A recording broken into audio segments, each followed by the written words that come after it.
There is a kind of suffering that no one can see. It does not leave bruises on your body or scars on your skin, yet it quietly shapes your decisions, your relationships, and the direction of your entire life. It is the suffering created by attachment, resistance, fear, and the constant noise of an uncontrolled mind. Buddhist wisdom teaches that the path to purpose is not found by forcing life to change. It is found by transforming the way you see life itself. When the mind becomes calm, illusions begin to fall away. When illusions fall away, clarity appears. And when clarity appears, your true path begins to reveal itself. Today, you will discover 10 powerful Buddhist lessons that can help you detach from inner chaos and reconnect with a deeper sense of purpose. Listen carefully. These teachings are not just ideas. They are keys that can unlock a completely different way of living. 1. The suffering you don't see is the suffering running your life. Many people believe their problems come from outside, from difficult situations, toxic people, financial pressure, or unexpected failures. But Buddhist wisdom gently reveals a deeper truth. The real suffering that shapes your life is often invisible. It lives quietly inside your mind. It is made of unspoken fears, old disappointments, self-doubt, and emotional wounds that were never fully healed. You may not notice it every moment, but it influences how you react to almost everything. It affects the way you trust others, the risks you are willing to take, and even the dreams you allow yourself to pursue. Sometimes a small criticism hurts more than it should. Sometimes a simple delay feels like a personal failure. This happens not because the situation is unbearable, but because hidden pain inside you is already sensitive and waiting to react. Buddhism teaches that awareness is the beginning of transformation. When you slow down and observe your thoughts and emotions honestly, you begin to understand what is truly controlling your decisions. You start to see patterns: how fear makes you avoid opportunities, how insecurity makes you seek constant approval, and how past experiences shape present reactions. This awareness is not meant to make you feel guilty or weak. It is meant to make you free, because once you can see your inner suffering clearly, it loses its secret power over you. You are no longer acting automatically. You begin to respond with wisdom instead of reacting with fear. Detachment starts from this point of clear seeing. You realize that not every thought deserves belief, and not every emotion requires immediate action. Gradually, you create a peaceful distance between your true self and the storms happening inside your mind. In that distance, calmness grows. In calmness, clarity appears. And with clarity, you finally gain the freedom to choose a different way of living, a way guided by purpose instead of pain. 2. You are not your thoughts, and you never were. Most people spend their entire lives believing that every thought in their mind is a reflection of who they truly are. When a negative idea appears, they immediately assume it must be true. If the mind whispers, "You are not capable," they feel weak. If it says, "You are not worthy," they feel small. Slowly, without realizing it, they begin to build their identity around temporary mental noise. Buddhist wisdom offers a life-changing realization. Thoughts are not your identity. Thoughts are simply mental events. They appear, stay for a moment, and then disappear, just like clouds moving across the sky. The sky itself remains untouched. In the same way, your true nature remains calm and stable beneath the constant movement of your mind. The problem begins when you become attached to your thoughts. You start believing every fear, every doubt, and every harsh judgment that arises internally. A single failure can turn into a permanent label. A passing insecurity can grow into a lifelong limitation. Instead of observing thoughts, you begin obeying them. This unconscious obedience creates stress, hesitation, and confusion about your direction in life. Buddhism teaches the practice of mindful observation. This means learning to watch your thoughts without immediately reacting to them. When a negative idea appears, you do not have to fight it or suppress it. You simply notice it, understand that it is temporary, and allow it to pass. Over time, this practice creates a powerful inner distance. You realize that you are the observer of the mind, not the prisoner of it. This understanding changes everything. When you stop identifying with destructive thoughts, you become emotionally stronger and mentally clearer. Decisions are no longer made out of panic or insecurity. Instead, they are guided by awareness and intention. This clarity helps you move toward meaningful goals instead of being stuck in cycles of self-doubt. Detachment from thoughts does not make you cold or indifferent, it makes you balanced. You begin to experience life more deeply because you are no longer overwhelmed by mental chaos. In this calm mental space, purpose slowly begins to reveal itself. You start recognizing what truly matters, what genuinely inspires you, and what kind of life aligns with your inner truth. When you finally understand that you are not your thoughts, a great burden lifts from your heart. You stop fighting yourself. You stop running from imaginary fears. And you begin walking forward with quiet confidence, guided not by noise, but by wisdom. 3. Impermanence is not the enemy. Resistance to it is. Everything that has ever appeared in your life has also disappeared, or is in the process of disappearing, or will eventually disappear. Every person you have loved, every success you have achieved, every version of yourself you have inhabited, every joy you have known, and every sorrow that once seemed unbearable and permanent. All of it arising and passing, in the endless river of change that is the only genuine constant in the universe. You know this. On some level, every human being knows this, but knowing it intellectually and genuinely reckoning with it are two entirely different experiences. Most people acknowledge impermanence the way they acknowledge their own mortality. As an abstract fact stored in the back of the mind, recognized when it cannot be avoided, and then quickly set aside because holding it in sustained attention is too uncomfortable, too destabilizing, too threatening to the everyday project of building a life as though permanence were available. And this evasion, this turning away from what is inescapably true, costs you everything. It costs you your peace, your presence, your capacity for genuine joy, and ultimately your ability to find and live your real purpose. The Buddhist concept of anicca, impermanence, is one of the three fundamental characteristics of all conditioned existence. And the Buddha did not offer it as depressing news. He offered it as the most profound liberation available to a human being.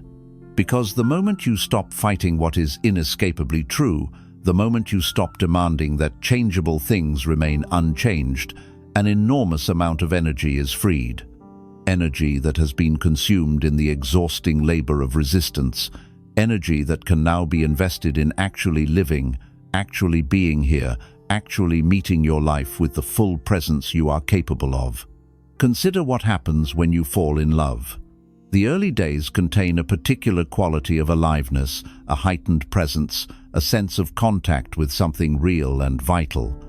Everything feels vivid and significant because the experience is so new, so absorbing, that you cannot drift away from it into your usual mental wandering.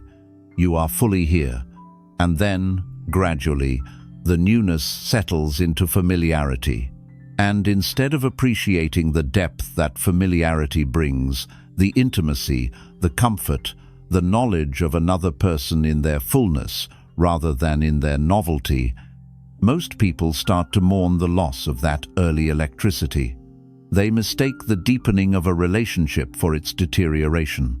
They begin to fantasize about finding that early aliveness again somewhere else, in someone new, in some different arrangement. All of this flows from refusing to accept that things change, that they must change, That change is not deterioration, but simply the nature of everything that exists in time. What would it mean to accept impermanence genuinely, not to resignedly tolerate it as a painful fact you have no choice about, not to clench your teeth and endure the reality that nothing lasts, but to genuinely deeply absorb it as the most natural fact in the universe and to allow your whole relationship to experience to reorganize around that absorption? It would mean that you hold everything more lightly, that you appreciate what you have not in spite of knowing it will change, but precisely because it will change.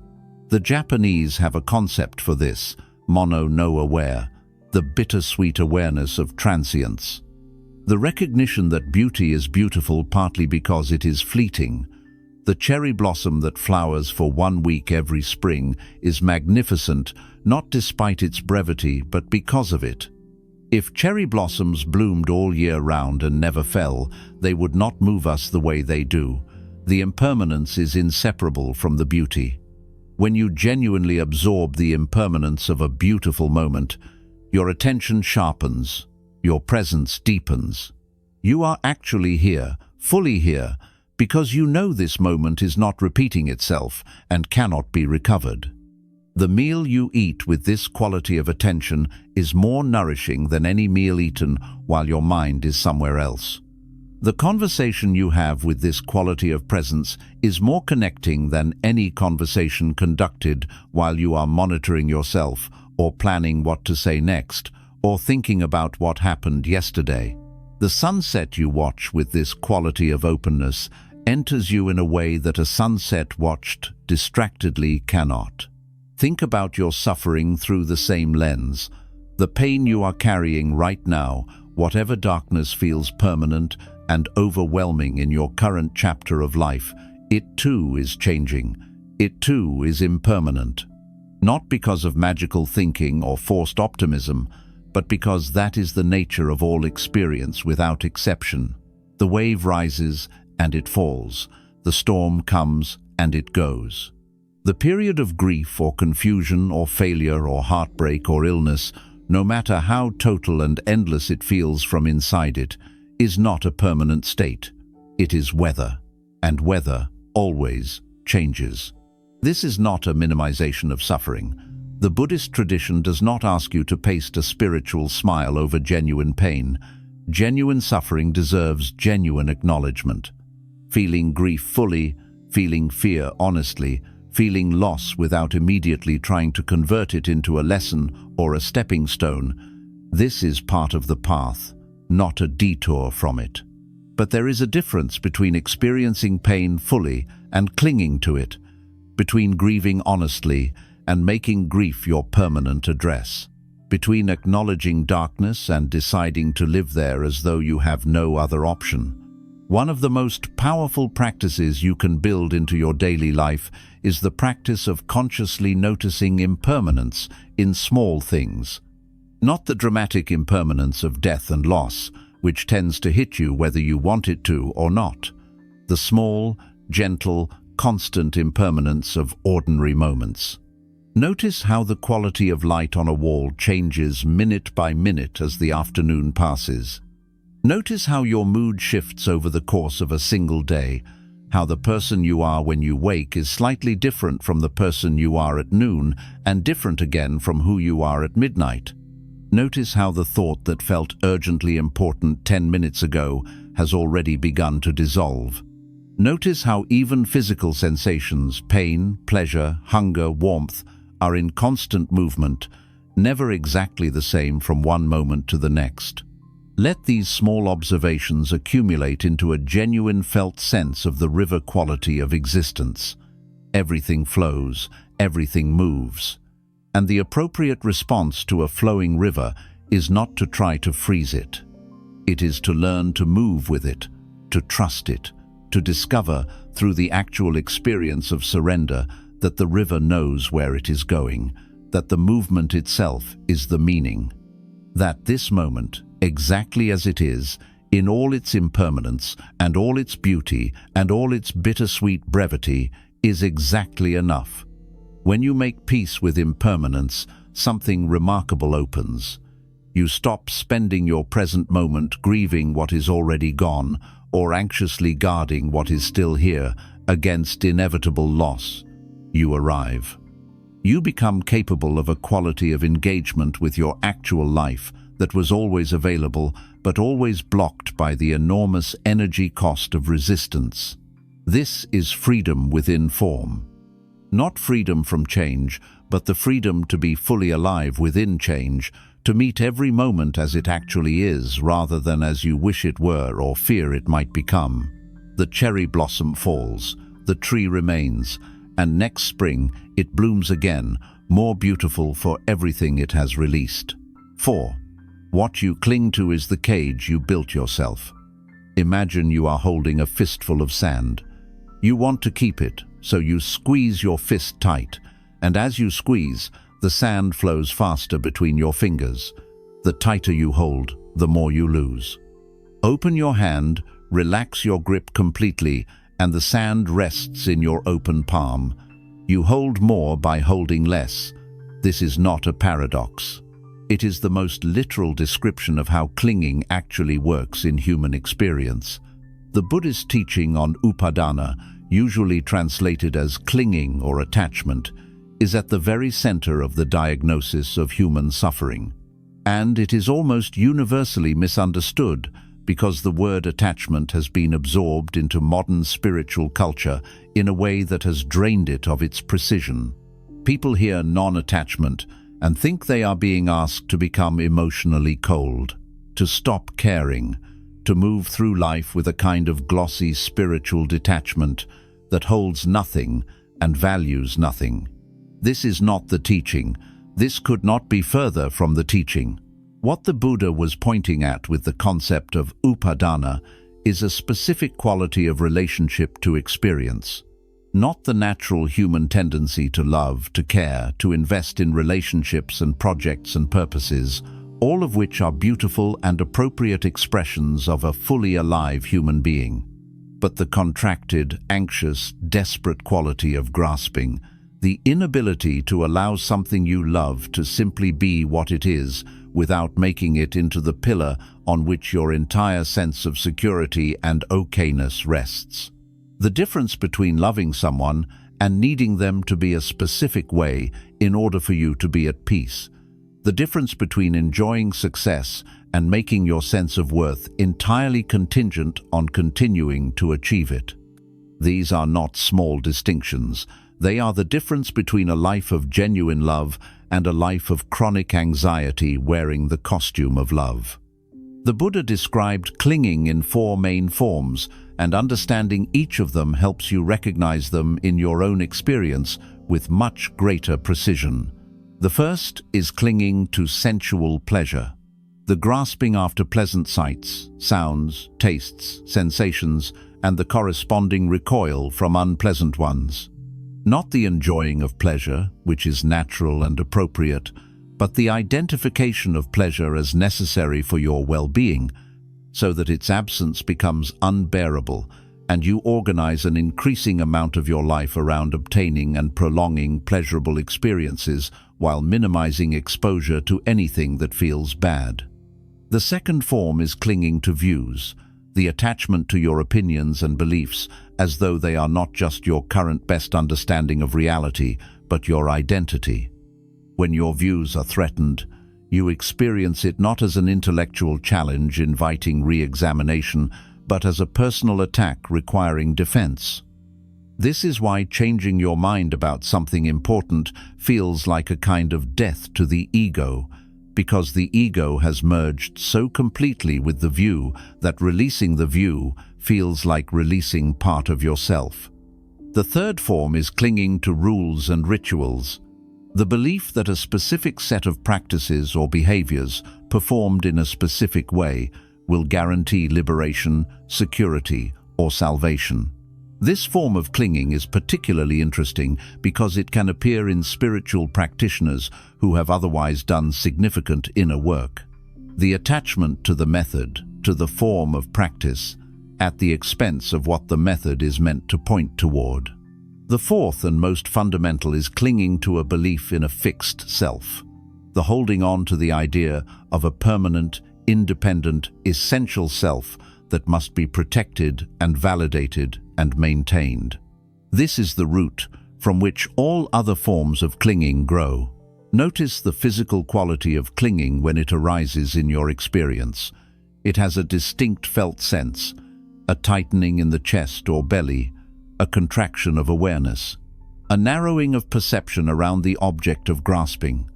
When you are in a state of clinging, your whole field of experience contracts, your thinking becomes rigid, your creativity diminishes. You become defensive and reactive because you are operating from a position of perceived threat. Something you have made essential to your security is at risk of being lost or changed or taken away. And from that contracted, defensive place, you often make decisions that produce exactly the outcomes you were trying to prevent. The relationship you cling to desperately often cracks under the weight of that desperation. The success you grasp for with white-knuckled urgency often eludes you because your grasping tightens you against the openness and creativity that would allow it to emerge naturally. True detachment, the detachment the Buddhist tradition is pointing at, is not the absence of love or care or engagement. It is the purest form of love, precisely because it is love without agenda. It is loving someone and allowing them to be who they are rather than who you need them to be. It is doing your absolute best work and then releasing your grip on whether it is received or recognized in the way you hoped. It is pursuing your purpose with everything you have while holding the outcome with an open hand. This quality of engaged non-attachment produces an action that is clean, uncontaminated by the anxiety of grasping, rooted in genuine motivation rather than in fear of loss. The practice begins with noticing. This week, notice every time you feel that contraction of grasping in your body. Notice it physically before you try to name it conceptually. And when you feel it, instead of immediately either satisfying the craving or suppressing it, pause. Just pause. Stay with the sensation of wanting. Investigate it with genuine curiosity. What does it actually feel like in the body? Where is it located? What happens to it when you simply observe it without acting on it? You will often find, to your genuine surprise, that the intensity of the craving does not continue to increase indefinitely, that it rises to a peak, and then, if you simply observe it without feeding it or fighting it, it begins to subside. This is the teaching in direct experience. This is how you open the fist, not by force, not by dramatic renunciation, not by becoming someone who wants nothing, but by simply, patiently, with great gentleness toward yourself, learning to hold with an open hand. 5. The present moment is the only place your life actually exists. Your mind is a time machine that runs almost constantly, and not a particularly well-calibrated one. It spends enormous proportions of your waking time and energy shuttling between a past that cannot be changed and a future that may never arrive in the form you expect, while the actual present moment, the only point in time where your life is actually happening, goes largely unvisited. Research in modern cognitive science has confirmed what Buddhist teachers have observed directly through meditation for 25 centuries. The human mind, by default, is wandering somewhere between 40 and 50% of the time. Roughly half of your waking hours, you are mentally somewhere other than here. And the research reveals something even more important than the wandering itself. Mind wandering is strongly and consistently associated with unhappiness. People are measurably less happy when their minds are elsewhere, regardless of where those wandering minds have gone, even when the mental wandering is to pleasant places. Direct contact with actual present experience, even ordinary or neutral experience, correlates with well-being. The wandering, wherever it goes, does not. This is not a minor finding. This is one of the most significant discoveries in the psychology of human happiness in the past 2 decades. And it is exactly what the Buddha was pointing at 2,500 years ago when he placed present moment awareness at the absolute center of his entire teaching. The Pali word is sati, translated as mindfulness or as bare attention, and it describes not a technique but a quality of presence. The quality of being awake to what is actually happening right now without immediately overlaying it with the mind's habitual commentary, evaluation, comparison, and judgment. Not experiencing this moment through the filter of what it should be, or what it reminds you of, or what it means about your future. Simply experiencing it as it actually is, in its bare, unmediated, vivid actuality. Think about what happens when you eat. Most people eat while scrolling a phone, watching a screen, reading, having a conversation, or simply being lost in the noise of their own thoughts. They consume the food, they register that they have done so, but they barely experience the actual eating. The flavors, the textures, the extraordinary complexity of sensation that a mindfully eaten meal can offer, they are largely missed. The meal happens, but it does not register as experience. It is processed, but not lived. And this is just one small example of something that is happening across the entirety of most people's lives. The life is happening, the circumstances are accumulating, but the depth of genuine experience, the actual living of it, is largely absent because the mind is almost never fully here. The Buddha understood that the present moment is not a transitional state between the more important territories of past and future. It is the only place where life is actually available. The past exists only as memory, which is itself a present moment activity, a story the mind tells right now. The future exists only as imagination, which is equally a present moment activity. Past and future are mental events occurring in the present, and if you are spending that present moment lost in mental time travel, you are experiencing neither the moment nor the things you are traveling to.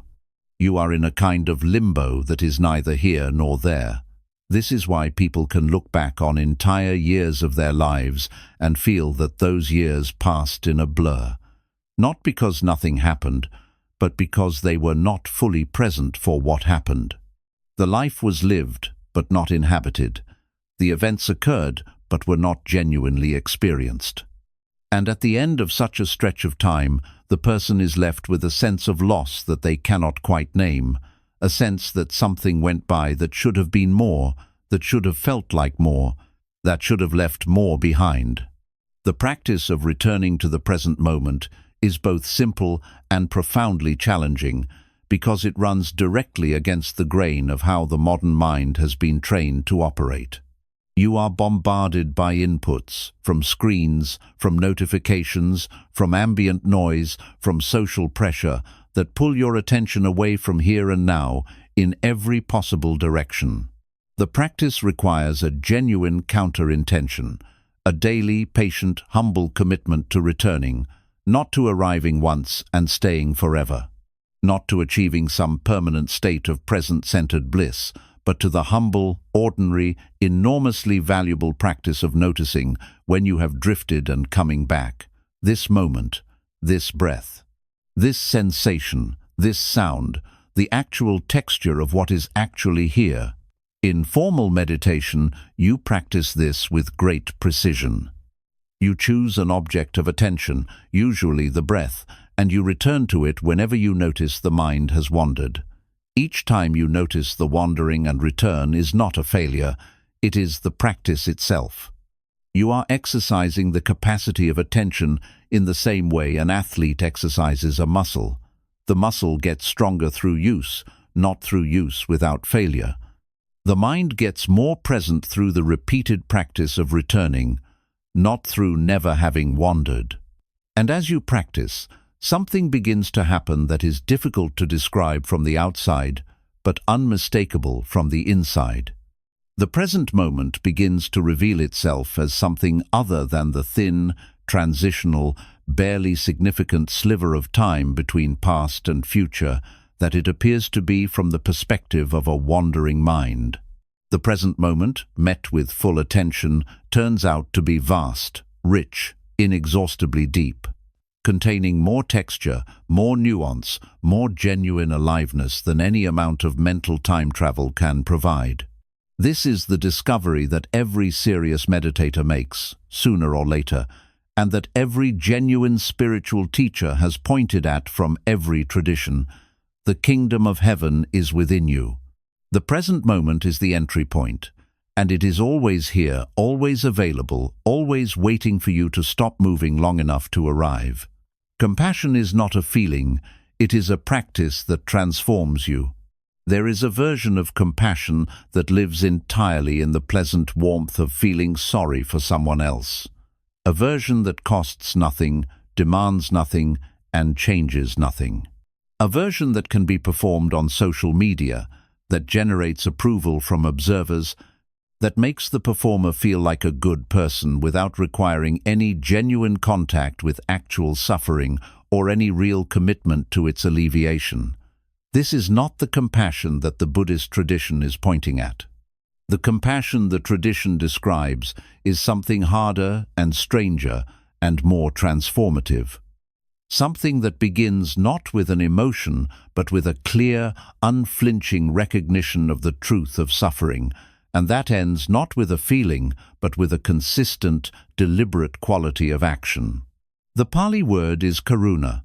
It is one of the 4 Brahmaviharas, the 4 divine abodes, described as the natural dwelling places of a genuinely awakened mind.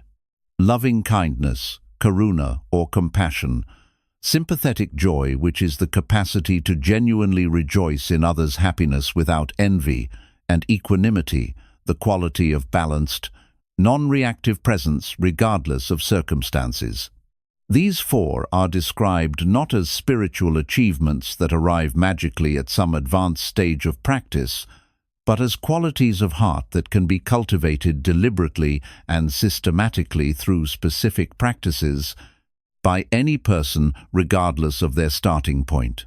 The literal etymology of karuna is to tremble or quiver in response to the pain of another, not to observe pain from a safe distance and feel appropriately sad about it. Not the pity that always carries within it a subtle sense of superiority, of looking down at someone who is suffering from the comfortable vantage point of your own security, but to allow the reality of another being's pain to genuinely land, to let it touch you, to feel its weight without flinching, and to respond from that genuine contact with the sincere, active wish that the suffering be relieved and with whatever action you can take toward that relief. This distinction between genuine compassion and comfortable sympathy has enormous practical consequences. Comfortable sympathy is passive. It observes, it feels, and it does nothing. Or it does something purely symbolic, designed more to relieve the observer's discomfort than to actually address the suffering being observed. Genuine compassion is active. It requires you to tolerate the discomfort of genuine contact with pain long enough to actually respond to it rather than to the discomfort itself. This is demanding. It requires a quality of emotional capacity, what modern psychology calls distress tolerance, that must be developed through practice rather than simply assumed to be present. The meditation practice that cultivates compassion begins with a deceptively simple instruction. You sit quietly and you bring to mind a being who is suffering. You allow their suffering to be real to you, not as an abstract concept, not as information you process intellectually, but as something that actually touches you. You feel in your own body the weight of their difficulty, and then you cultivate, genuinely and sincerely, the wish. May this being be free from suffering. May this being find peace. May this being know relief and ease and well-being. Not as words you say mechanically while your heart stays closed, but as a real aspiration, felt in the body, meant for the actual being you are holding in awareness. The practice then extends the circle, from the person who is easy to feel for, perhaps a child or someone you love who is suffering. You move to people you feel neutral about, Strangers. People you pass in the street. People you have never met whose suffering you hear about abstractly. You extend the same genuine wish. It may feel more effortful here. The heart does not open as automatically for strangers as it does for loved ones. That is fine. The effort itself is the practice. You are building the capacity for compassion to extend beyond its natural gravitational field. Then, more challengingly, you extend compassion toward people who have harmed you, or who you find difficult, or whose behavior you consider genuinely wrong. This is where the practice becomes truly transformative. Because what you are practicing here is not the excusing of harmful behavior. You are not being asked to pretend that harm is not harm, or that wrong is not wrong. You are being asked to see the person behind the behavior. To recognize that every human being who causes harm is themselves in pain. Every person who lashes out is someone who was lashed out at. Every person who diminishes others is someone who was diminished. This does not eliminate accountability. It does not mean there are no consequences for harmful actions. But it means that your response to harmful people arises from understanding rather than from pure reactivity, from clear-eyed recognition of the conditions that produce harm rather than from the desire to punish and to win. And then, the most radical extension of all, compassion for yourself. This is where the practice most often breaks down in people who have been raised in cultures of achievement and self-criticism. People who would speak to a suffering friend with extraordinary tenderness, but who speak to their own suffering, their own failures, their own confusion and fear and inadequacy, with a cruelty they would never direct outward. People whose inner critic has a harshness and contempt that they would find genuinely alarming if they witnessed it being directed at another human being. The practice of self-compassion is not self-indulgence. It is the recognition that you are a suffering being in a world of suffering beings, and that the same warmth and understanding you extend to others is not only appropriate, but necessary for yourself. The science on self-compassion is unambiguous. Kristin Neff and Christopher Germer, who have studied self-compassion more extensively than any other researchers, have found that self-compassion is consistently associated with greater motivation, greater resilience after failure, better mental health, healthier relationships, and less anxiety and depression. Self-criticism, which most people believe drives performance, actually undermines it. Self-compassion, which most people fear is a path to complacency, actually supports the kind of honest self-examination that genuine growth requires. Because when you are not afraid of being crushed by your own judgment, you can look at your mistakes and your limitations honestly. You can see what is actually there, learn what needs to be learned, and move forward. The self-critical mind cannot do this because it is too busy protecting itself from the verdict. Practice compassion toward yourself today, not as a grand gesture, as a small, quiet, genuine act. When you notice the inner critic arising, recognize it, name it without identifying with it. And then, from your witnessing awareness, offer yourself the same words you would offer to a friend who was struggling. You are doing your best. This is hard. You are allowed to be imperfect. You are human. That tenderness is not weakness. It is the most courageous and transformative act of practice available to you in this moment. The middle way is not moderation. It is the end of war with yourself. Before the man who would become the Buddha achieved enlightenment, he tried two radically opposed approaches to the problem of suffering. He tried the life of extreme luxury, the palace life he had known from birth, surrounded by every pleasure and comfort and beauty the privileged world of ancient India could offer, and he found it hollow. No matter how much he had, the restlessness persisted. The sense of incompleteness would not be quieted. The suffering that existed beyond the palace walls could not be unfelt. So he left. He became an ascetic.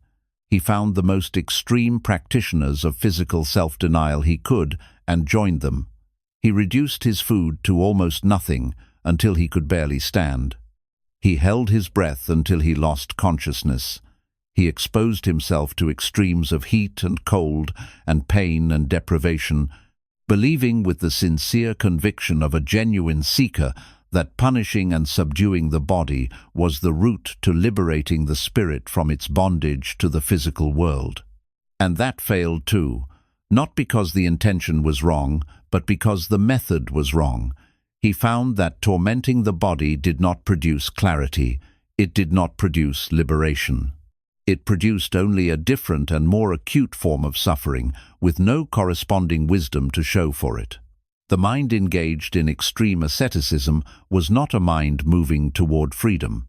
It was a mind engaged in a different form of the same war it had always been fighting, the war between the self that wants and the world that does not always deliver, between what is and what the mind demands should be. And in that recognition, exhausted and nearly starved by the side of the Niranjana river, the being who would become the Buddha had his first genuine insight into what would later become the central practical teaching of his entire path. Not luxury, not mortification. A third way that is not a compromise between the two extremes, but a transcendence of both. The way that ends the war entirely rather than merely choosing one side of it. The middle way is almost always read as a teaching about moderation. Balance your diet. Balance your schedule. Do not work too hard or rest too much. Do not be too serious or too frivolous. While none of that advice is harmful, it misses the teaching almost entirely. The middle way is not a teaching about adjusting the volume on two competing impulses. It is a teaching about recognizing the fundamental error that makes both extremes appealing in the first place. Both extreme pleasure-seeking and extreme self-denial arise from the same root error, the belief that your well-being depends on controlling and managing the content of your experience. The indulgent mind believes it can find permanent satisfaction if it obtains enough of what it wants. The ascetic mind believes it can find freedom if it eliminates enough of what it wants. Both are organized around the same fundamental assumption, that what you want, or your relationship to what you want, is the determining factor in your well-being. And both, the Buddha found through direct experience, are wrong. The middle way points at something that transcends both approaches, a quality of engagement with experience that is neither grasping nor rejecting, neither running toward nor running away. A quality of presence that can meet what arises, pleasant or unpleasant, with open, clear, non-reactive awareness, can taste pleasure without needing to hold it, can endure discomfort without needing to escape it, can be with things as they actually are rather than as the mind demands they should be. This is not passivity, this is not numbness or dissociation or the pretense of not caring. This is the highest form of active engagement with life. Because when you are not spending your energy on the war between wanting and not having, between what is and what should be, that energy becomes available for genuine presence, genuine action, genuine engagement with the actual texture of your actual life. The war with yourself is one of the most comprehensive energy drains in human experience. The energy spent fighting your own feelings. The energy spent judging yourself for having the wrong reactions. The energy spent performing okayness when you are not okay, or performing struggle when you are actually fine. The enormous labor of maintaining a consistent self-concept against the constant pressure of experience that does not cooperate with your idea of who you are. All of this consuming resources that could be invested in actually living, actually loving, actually contributing, actually being here. The middle way is the cessation of that war, not through victory over one side, not through the defeat of your desires or your aversions or your feelings, but through the more radical, more quietly revolutionary act of putting the weapons down and looking honestly at what is actually there. What you find when you look honestly, without the distortion of either grasping or aversion, is usually far less dangerous than the war mind assumed. The feelings that seem to require suppression are survivable when met with clear awareness. The cravings that seem to require immediate satisfaction lose their urgency when observed rather than acted on. The discomfort that seemed to require immediate escape becomes bearable and even informative when you stop running from it long enough to actually feel it. Find the middle way not as an abstract ideal, but as a daily, moment-to-moment practice of noticing when you have gone to one extreme or the other. When you are grasping or fleeing, tightening or numbing, when you are engaged in the war. And returning, gently, patiently, as many times as necessary, to the still center that is neither fighting nor surrendering. That center is where your life actually lives. And it has been waiting for you, quietly, through all the battles. Your words are seeds. Whatever you plant keeps growing. Of the 8 factors that the Buddha laid out in the Eightfold Path as the practical route to liberation, 1 factor is devoted entirely to speech, right speech, and this focus can seem puzzling at first. If the deepest goal is the liberation of consciousness from suffering, why does it matter so specifically what you say? Why is speech elevated to one of the 8 essential elements of the path, alongside meditation, wisdom, and ethical conduct? The answer reveals something fundamental about how transformation actually works. Speech is not merely the expression of your internal world. It is the medium through which your internal world meets and shapes the external world. It is the point of contact between your consciousness and the consciousness of every other person you encounter. And it works in both directions with extraordinary power. Your words shape the world around you, but far more than most people recognize, they also shape you. The habit of speech, the quality of what you say and how you say it, and what you choose to say nothing about, becomes, over years and decades, the texture of your character. The grooves your language runs in become the grooves your thinking runs in, and your thinking becomes the quality of your life. Right speech in the Buddhist teaching has 4 components, each of which deserves to be taken with the full seriousness that the Buddha gave it, rather than as a guideline for polite social behavior. The first component is truthful speech, not lying, but this extends so much further than the obvious. It encompasses the half-truths you tell because the whole truth would be uncomfortable or costly. The impressions you deliberately create that are technically accurate but designed to mislead. The strategic omissions. The version of yourself you perform for different audiences, shaped to meet each audience's expectations rather than to reflect what you actually think and believe. Over time, habitual self-misrepresentation creates a fracture between your inner world and your outer expression. You lose track of what you actually believe because you have been so consistently performing what others want to hear. And then you wonder why you feel disconnected from your own life, why your relationships feel shallow, why nothing feels quite real. Truthful speech does not mean saying everything you think in every context without judgment or care. Honesty without compassion is cruelty. But it does mean that when you speak, what you say is the closest approximation to truth you can offer in that moment. It means that you stop performing and start communicating. And this shift, which feels enormously vulnerable at first, turns out to be the basis of every genuinely nourishing relationship and every form of genuine integrity.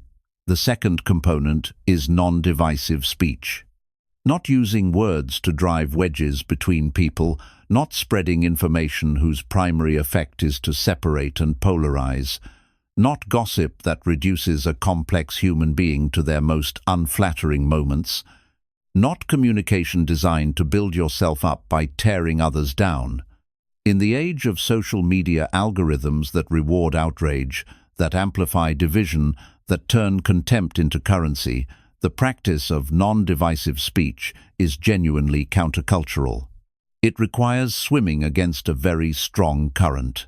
And it is, for exactly that reason, a genuinely significant practice with real consequences for the quality of your relationships, your community, and your own inner life. The third component is gentle speech.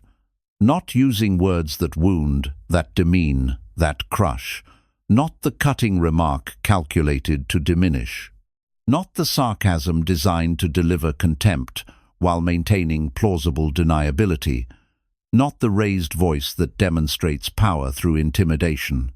And again, most urgently and most often overlooked, the gentle speech that you extend toward yourself. The quality of the inner voice with which you address your own failures, your own confusion, your own shortcomings. Most people speak to themselves with a harshness they would never direct at another person. The practice of right speech begins in that inner conversation. The fourth component is purposeful speech, speaking when you have something genuine and useful to contribute and choosing silence otherwise. Not filling every available moment with words to relieve the discomfort of silence or to establish your presence or to perform competence or connection, allowing words to arise only when they serve something real. This practice alone, if taken seriously, will fundamentally change the quality of every conversation you have, because most of what passes as communication in ordinary social life is not communication at all. It is noise, a kind of mutual static by which people signal their presence to each other without making genuine contact. The words you plant keep growing. The seeds of truth, kindness, and genuine communication you plant today grow forward through the people you plant them in, through the relationships they shape, through the communities those relationships form. The seeds you plant in your own inner conversation become the garden of your mind, and you live in that garden every moment of every day. Tend it as carefully as you would tend any living thing whose flourishing you genuinely care about. Karma is not fate. It is the law of your own making. The word karma has been so thoroughly absorbed into popular culture and so thoroughly stripped of its actual meaning in that process that most people who casually use it are pointing at something quite different from what the Buddha actually taught. In popular usage, karma has become a kind of cosmic justice system, a supernatural ledger that records your good and bad deeds and eventually delivers appropriate rewards and punishments. Do good things and good things will happen to you. Do bad things and eventually the universe will set the balance right. An appealing idea, certainly, but not what the Buddha taught and not particularly useful for understanding how to actually live. Karma, in the Buddha's teaching, means simply action. More specifically, it refers to intentional action. Action arising from a particular quality of mind, from a particular intention, conscious or unconscious. And the teaching of karma is the teaching about the relationship between the quality of your intentions and actions and the quality of the experience they produce. Not as a supernatural accounting system, but as the most natural, observable, inevitable causality in the universe. Every intentional action leaves a trace. Not just in the world outside you, though actions do affect the world. More fundamentally and more immediately, every action leaves a trace in you. In the habits and tendencies of your own consciousness, in the grooves that become deeper or shallower with each repetition, in the character that is being continuously sculpted, whether consciously or unconsciously, by every choice you make and every response you generate. Think about the mechanics of habit formation. Every time you respond to a particular trigger with a particular behavior, whether that behavior is skillful or unskillful, you strengthen the neural pathway that makes that response more automatic next time. Every time you respond to frustration with patience and clarity, you are making patience and clarity more available to you in the next moment of frustration. Every time you respond to frustration with reactive anger, you are deepening the groove of reactive anger. This is karma in its most immediate, most verifiable, most entirely non-mystical form. The brain you have 5 years from now will have been substantially sculpted by the habitual actions and responses you engage in today, not abstractly, literally. The physical structure of your neural connections will have been shaped by your choices. This teaching removes two great and costly illusions simultaneously. The first is the illusion of helplessness. The belief that your life, your character, your experience are essentially determined by forces outside your control, and that there is therefore nothing meaningful you can do to change your trajectory. This illusion is deeply disempowering, and at its extreme produces a passivity and resignation that prevents people from making changes, even when genuine change is both possible and urgently needed. Karma says directly and without ambiguity, your choices matter. What you do right now, in this specific moment, with this specific situation, shapes what comes next. Not magically, not automatically, but through the completely real and completely comprehensible mechanism of cause and effect. The second illusion it removes is the comfortable belief in getting away with it. The idea that if your harmful actions go undetected and unpunished by external authorities, you have escaped the consequences. Karma says otherwise. You cannot escape the consequences of your own actions because you are the primary site of those consequences. Every act of dishonesty that goes undetected still erodes your internal relationship with yourself. It still reinforces the habit of dishonesty. It still makes the next act of dishonesty slightly easier and slightly more likely. Every act of genuine integrity, regardless of whether anyone sees or acknowledges or rewards it, still strengthens the integrity of your character, still makes the next act of integrity more natural and more available. You are living inside the character your actions have built. That character is the lens through which you experience everything. A mind habituated to suspicion inhabits a suspicious world. A mind habituated to generosity inhabits an abundant world, not because those two minds have objectively different external circumstances, but because the filter through which experience passes determines what is seen and how it is interpreted. Your karma is not something that will eventually arrive to reward or punish you. Your karma is the quality of your experience right now, shaped by everything you have done and thought and said and intended up to this moment. The only moment that matters is this one. The past is fixed and cannot be changed. Guilt about past karma is not useful. Understanding of it is. Learning from it is. But guilt that does not translate into changed future action is just a different form of self-indulgence, a way of feeling like you are taking the past seriously without actually changing what you do next. The future is available to be shaped, and it is being shaped right now by how you meet this moment, with what quality of intention, with what degree of awareness, with what commitment to the direction you actually want your life to move. The ego that you think protects you is the thing imprisoning you. There is a part of you that is in the business of image management, continuously, without pause, without vacation, without a single moment of genuine rest. It monitors how you are perceived. It runs calculations about how to present yourself most favorably to each specific audience.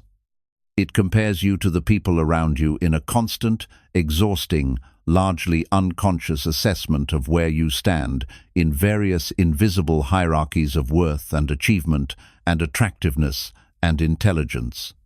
It builds and defends and polishes a story about who you are, what you have achieved, what you deserve, and what threats to your standing must be addressed.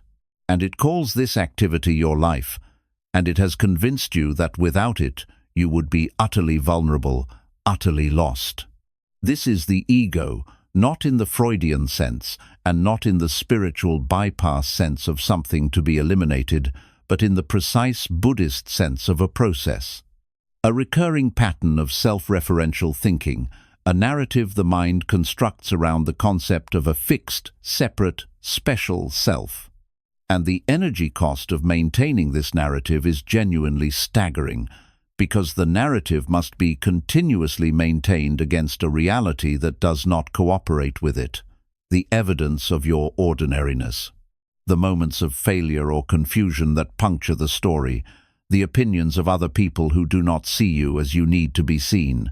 The impermanence of every achievement which refuses, again and again, to provide the permanent security the ego is always promising lies just beyond the next success. Notice how the ego creates suffering in the smallest, most ordinary moments. You say something in conversation that does not land the way you intended, and the ego goes to work immediately, replaying the moment, assessing the damage, strategizing about how to repair the impression. Someone gets a promotion you wanted, and the ego runs its comparison software and produces a verdict about your relative worth.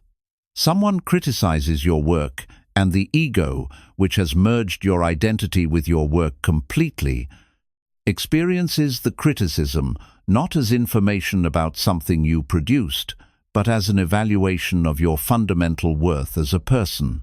This last mechanism is particularly important to understand because it is so costly and so nearly universal.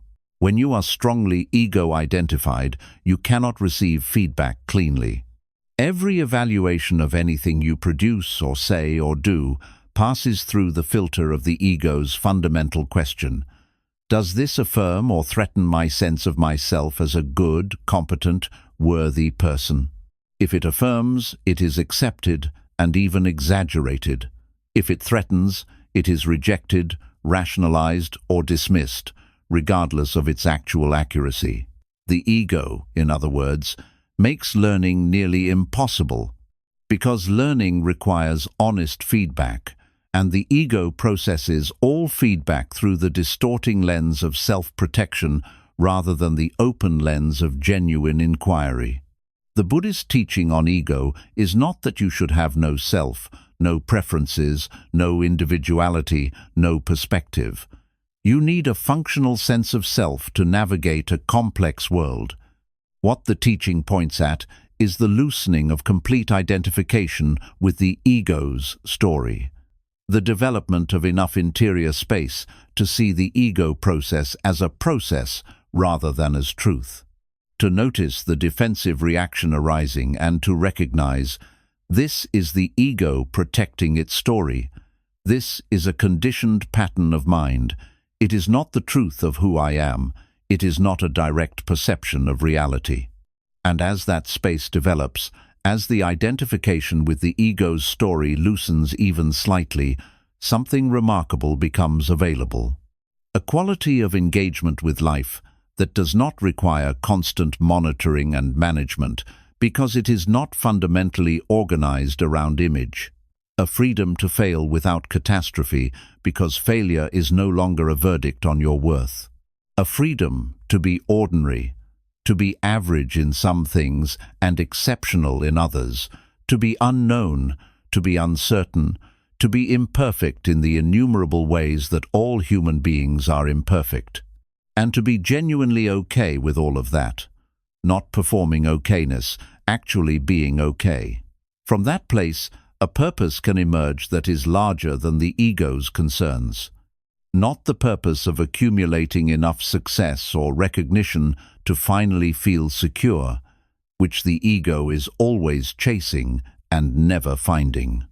But the purpose of genuine service, of contributing what you actually have to what is actually needed, of moving through the world in a way that adds something real rather than in a way designed primarily to maintain and advance the story of yourself. That purpose is quieter than the ego's ambitions. It does not generate as much noise or drama, but it produces something the ego never can. The steady, deep, unmistakable sense of being genuinely aligned with what you are here for. Anger is a signal, not a weapon and not a verdict. Anger is probably the emotion that most urgently needs to be understood and that most reliably gets handled in the worst possible way. Not because anger is categorically negative, not because the experience of anger is itself the problem. Anger is information. Anger is energy. In its cleanest form, anger is the emotional signal that something important has been violated or threatened, a boundary crossed, an injustice committed, a value transgressed. It is an appropriate and functional response to many situations. The problem is not the anger itself.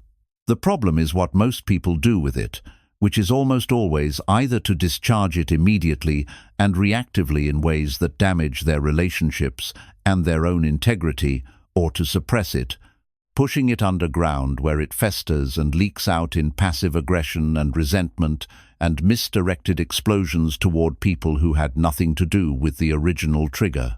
These are the two scripts that most people have available: explode or suppress, and both cause enormous suffering to the person carrying the anger and to the people in their orbit. The Buddha addressed anger with unusual directness and with a vividness that crosses 25 centuries without losing its edge. He described anger as a poison that harms the one who holds it before it reaches its intended target. The image he used was of picking up a red-hot coal to throw at someone. You burn your own hand first. This is not metaphor. This is the actual phenomenology of unprocessed anger. The person who wronged you may be entirely unaffected by your rage. They may be going about their life in perfect tranquility while you replay the injury obsessively, your stress hormones elevated, your immune system suppressed, your sleep disrupted, your capacity for joy contracted. The coal burns you first. The Buddhist teaching on anger begins with a distinction that is foundational and that almost nothing in mainstream culture teaches: the distinction between the emotion of anger and the action that follows from it, between the feeling and the response to the feeling. These two things are experienced as inseparable by most people because the gap between them is so small and the conditioned reaction so automatic that it feels like a single event rather than two distinct events. But they are not a single event. The feeling arises. There is a moment, however brief, between the arising of the feeling and the action that follows. And that moment, that tiny gap, is the location of all human freedom in the domain of emotion. Meditation practice makes that gap larger.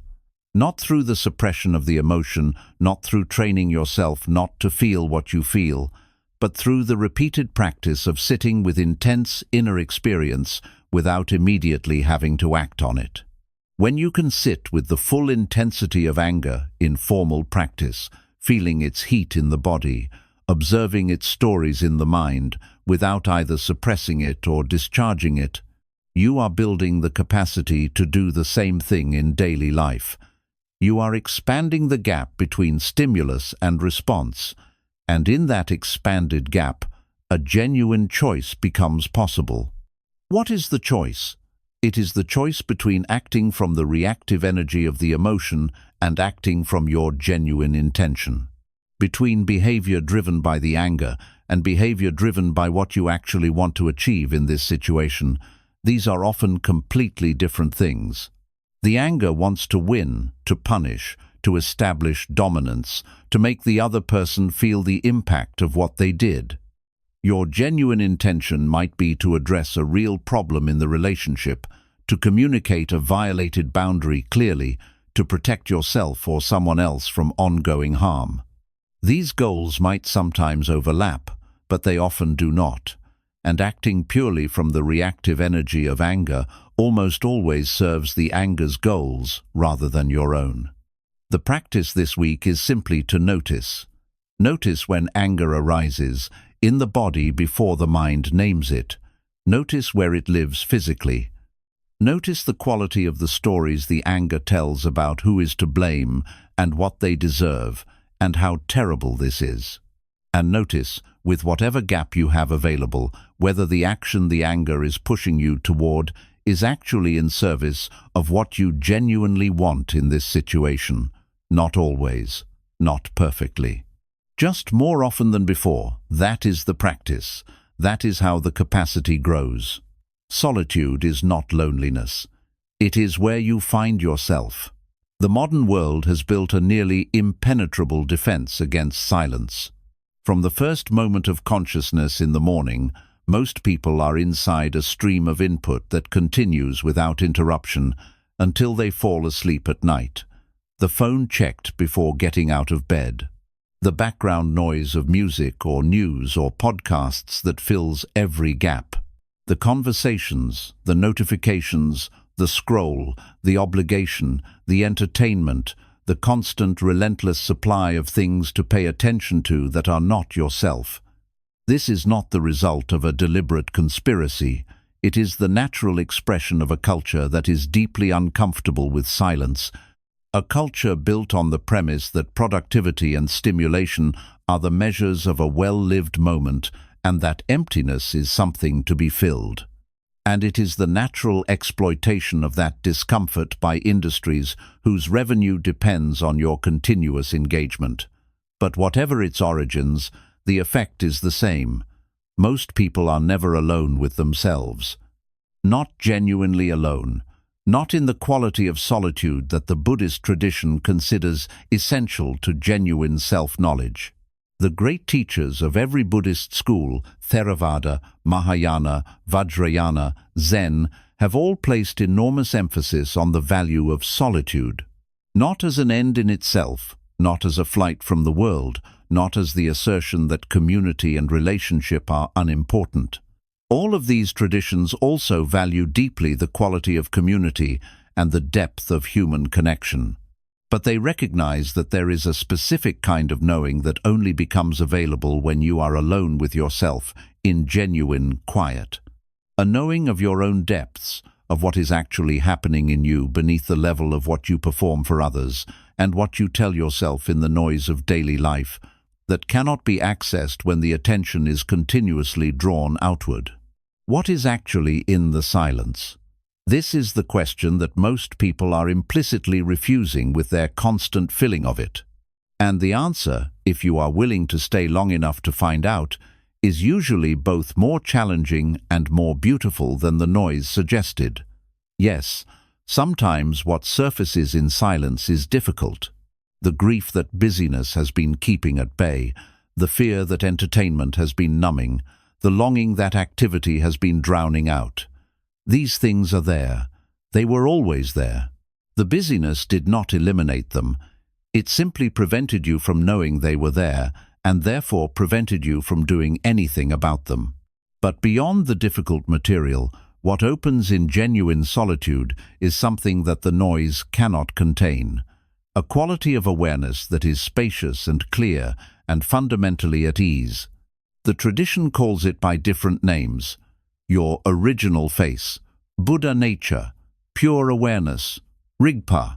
The names vary by lineage, but they are all pointing at the same direct experience, that beneath the constructed personality, beneath the habitual patterns of thought and feeling, beneath the performance and the striving and the self-concept, there is something that is fundamentally undisturbed.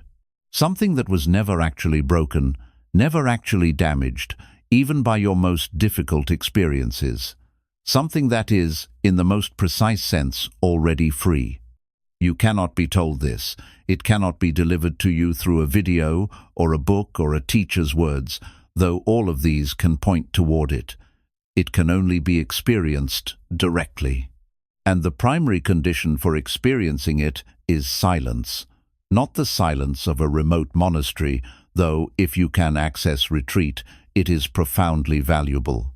The silence of 20 minutes a day in your own home, with your phone in another room, and no agenda and no input, and simply the willingness to be with whatever arises.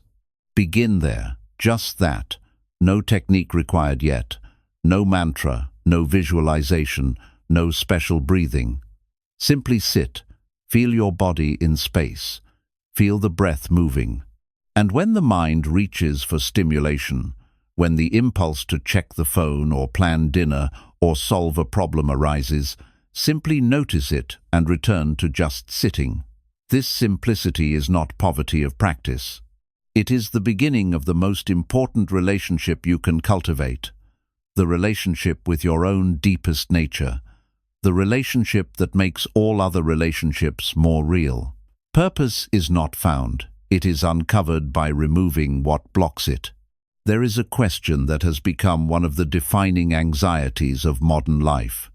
What is my purpose? What am I here for?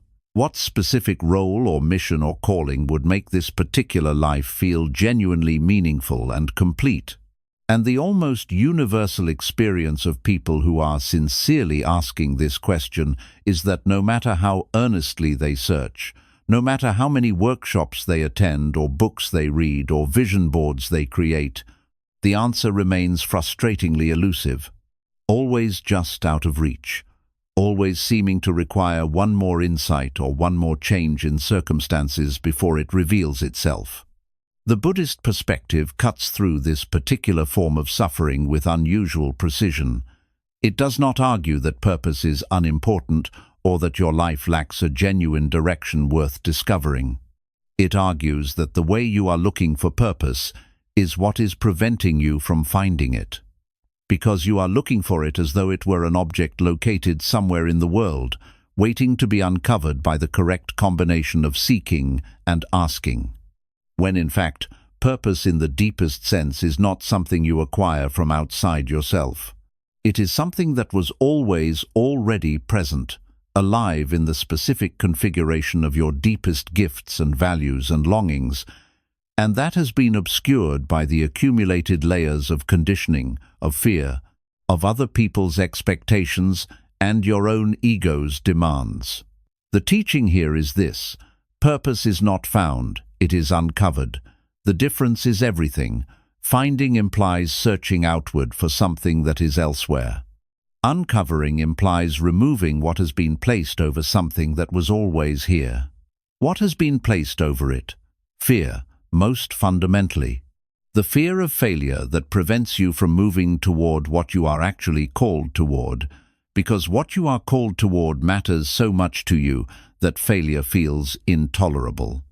The fear of judgment that prevents you from expressing what you genuinely think and value, because what the people around you think of you has been made more important than what you actually are. The fear of inadequacy that keeps you in lanes that feel safe, but do not feel alive, because at least in the safe lanes you know you can perform adequately, whereas the lane of genuine calling feels too uncertain, too exposed. Expectation obscures it too.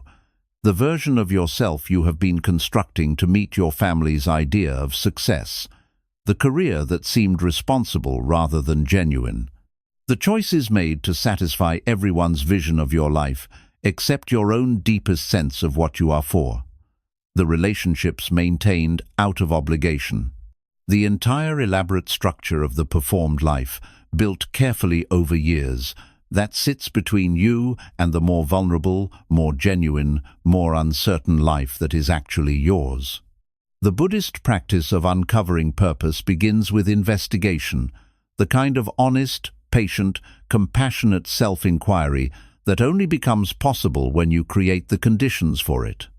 Silence, as described in the previous lesson, meditation practice, and the willingness to ask very simple questions and to sit with them long enough for genuine answers to arise rather than conditioned answers. What genuinely moves you? Not what you think should move you based on what meaningful people care about. Not what the culture tells you ought to matter, but what actually stirs something in you when you encounter it. What kind of activity makes time dissolve, not because it is easy, but because it is right? What do you find yourself returning to in your imagination when no one is watching and there is nothing at stake? What would you be doing if doing it perfectly and being praised for it were both entirely out of the equation, if the only thing that mattered were the doing itself? In the answers to those questions, however unexpected or inconvenient or economically uncertain they may appear, Your purpose is present and waiting. You do not have to have it all figured out before you begin moving toward it. Purpose does not require a business plan or a 5-year strategy. It requires one step in the direction of what is genuinely true for you, and then the next step, and then the one after that. Each step reveals the next. Each genuine act of alignment between your life and your deepest values makes the next act of alignment more available. The path reveals itself in the walking of it, but the walking must begin. Gratitude is a practice of seeing what has always been there. The mind's default orientation is problem detection, not as a character flaw, as a survival adaptation. The negativity bias, the tendency to notice and wait and remember threats and problems and deficits more heavily than positive or neutral information, was an enormous advantage for your ancestors, who lived in environments where the things that could kill you required constant monitoring. The mind that focused on what was wrong, on what was dangerous, on what needed to be avoided or fixed, was the mind that survived. And that mind is the mind you inherited.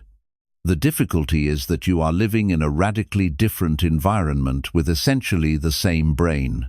An environment that, by almost every objective measure, contains more safety, more comfort, more abundance, more access to knowledge and experience and beauty than any human beings in the history of the species have had access to.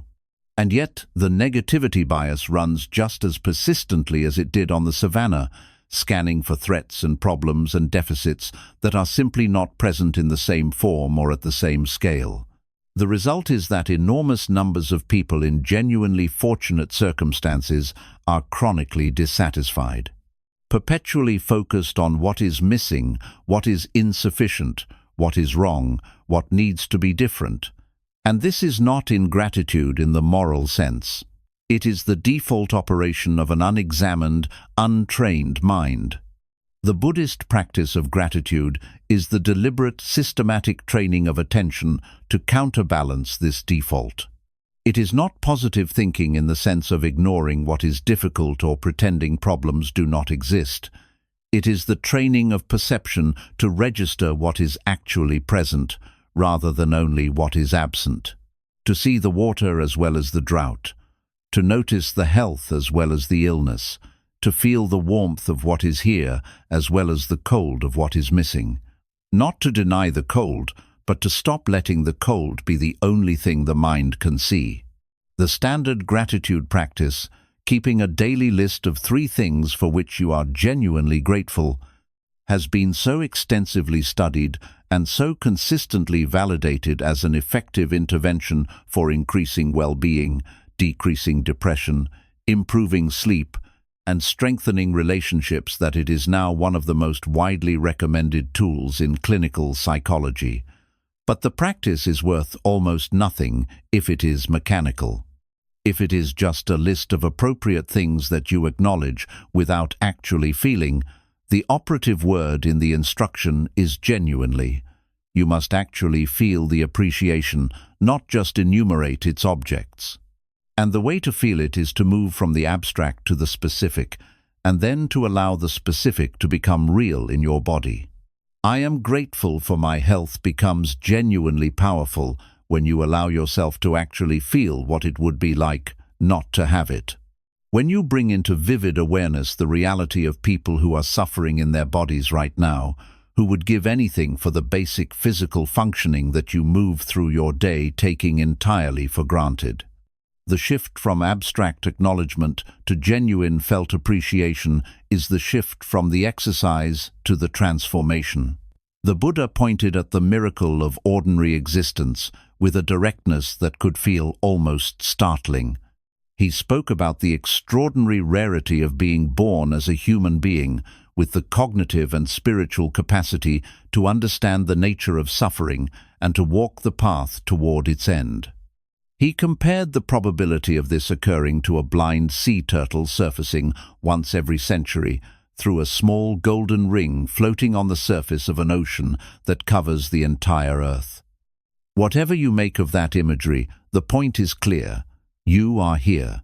You are alive. You are conscious. You can understand language. You can feel love. You can appreciate beauty. You can know compassion. In a universe that operates largely without any of those things, in a cosmos of rocks and radiation and gas clouds and silence, you exist with this extraordinary capacity for experience. That is enough to be grateful for. And everything beyond that is abundance beyond measure. Forgiveness is not for them. It is the prison door you open for yourself.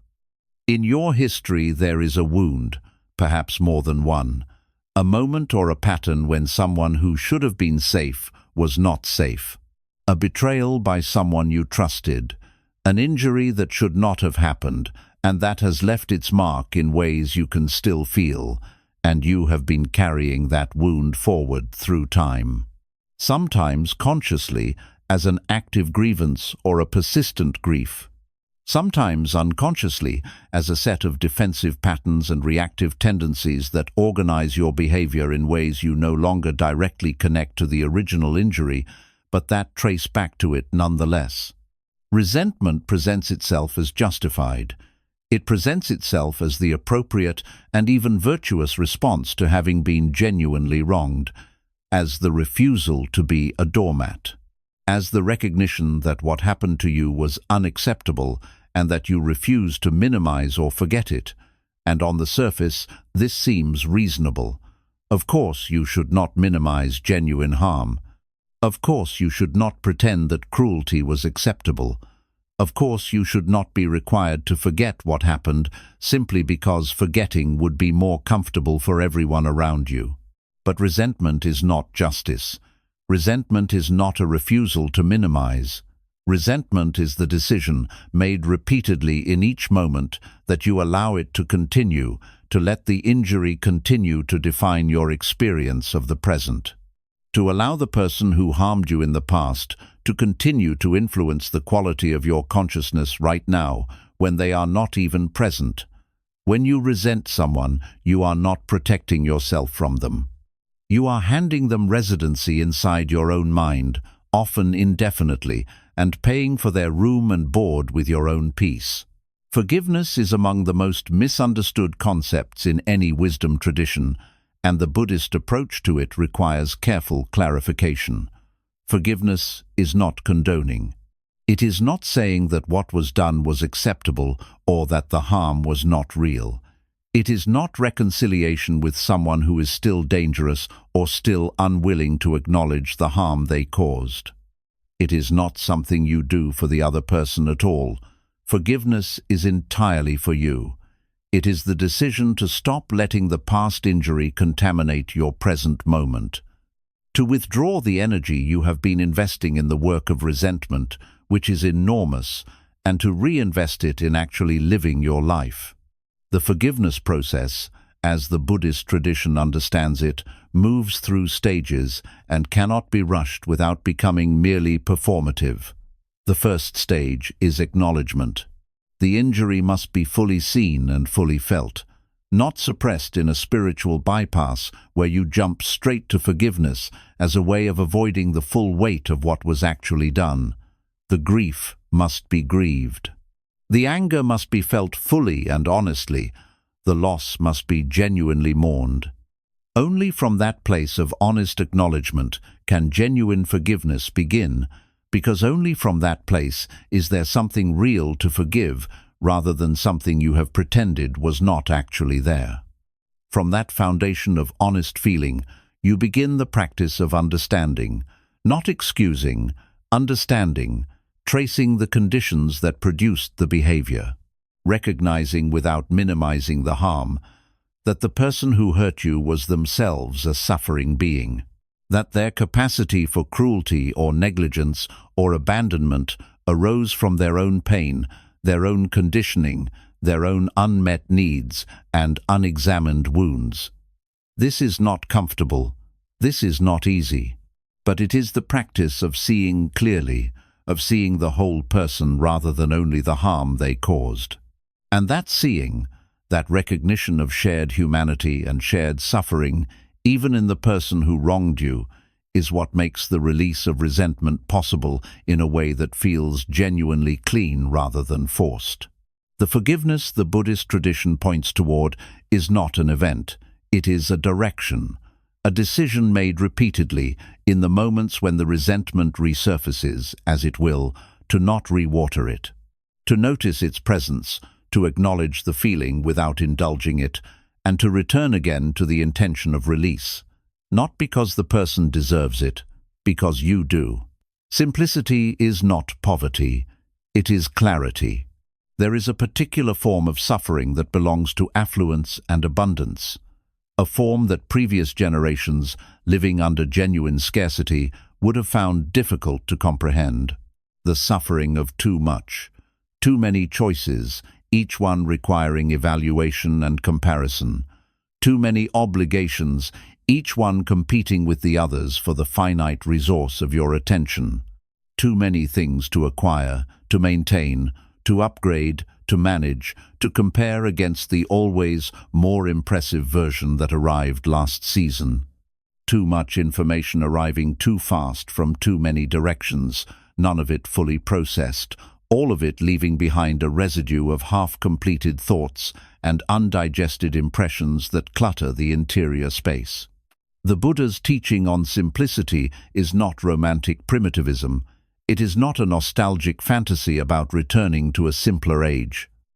It is a practical observation about the relationship between the complexity of your external life and the quality of your internal experience. And the observation is this: the energy required to acquire, maintain, manage, and navigate the complexity you have surrounded yourself with is real. It is finite. And every unit of energy invested in managing complexity is a unit of energy unavailable for the depth of presence and engagement that genuine well-being and genuine purpose require. The Eightfold Path includes the teaching of right livelihood, which addresses how you earn your living, but embedded in it is a broader teaching about the relationship between how you spend your time and energy and what kind of life actually results. A life organized primarily around acquisition and achievement, around getting more and becoming more and having more, is a life that is perpetually directed outward toward the horizon of the next thing. And a mind that is perpetually outward directed has very little access to the inner depth where genuine wisdom and genuine purpose and genuine peace actually live. Voluntary simplicity, the deliberate reduction of complexity, not because you cannot afford more, but because you have recognized that more is not producing what it promises, is among the most countercultural and most practically effective practices you can adopt. It begins not with decluttering your physical space, though that is often part of it, but with decluttering your commitments. What have you said yes to that does not genuinely align with your deepest values? What obligations are you carrying from inertia rather than genuine choice? What is consuming your time and energy in exchange for outcomes you do not actually want? And it extends to your relationship with information, the deliberate limitation of input, the creation of genuine gaps in the data stream, the choosing of depth over breadth in what you read and watch and listen to.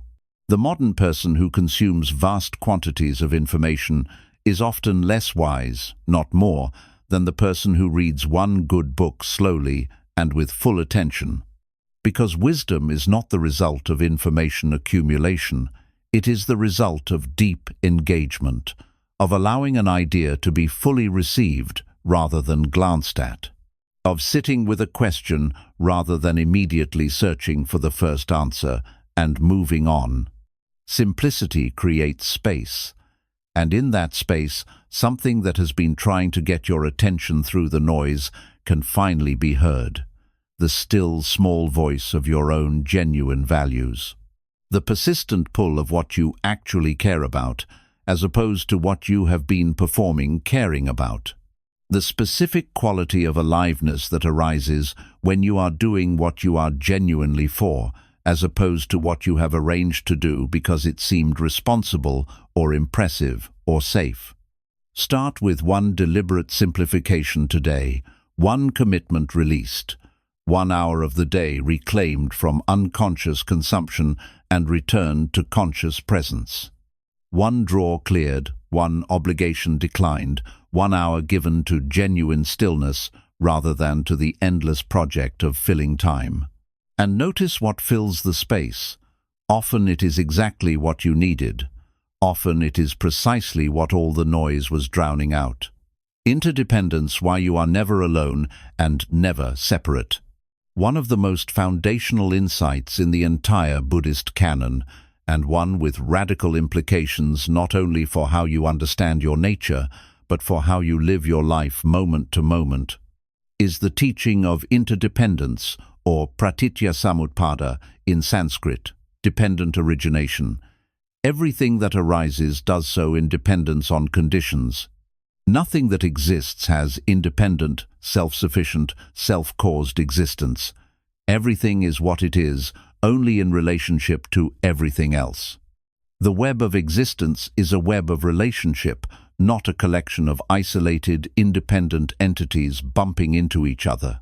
This teaching stands in almost complete opposition to the fundamental assumption of the modern Western world, which is the assumption of the isolated individual, the self-made person.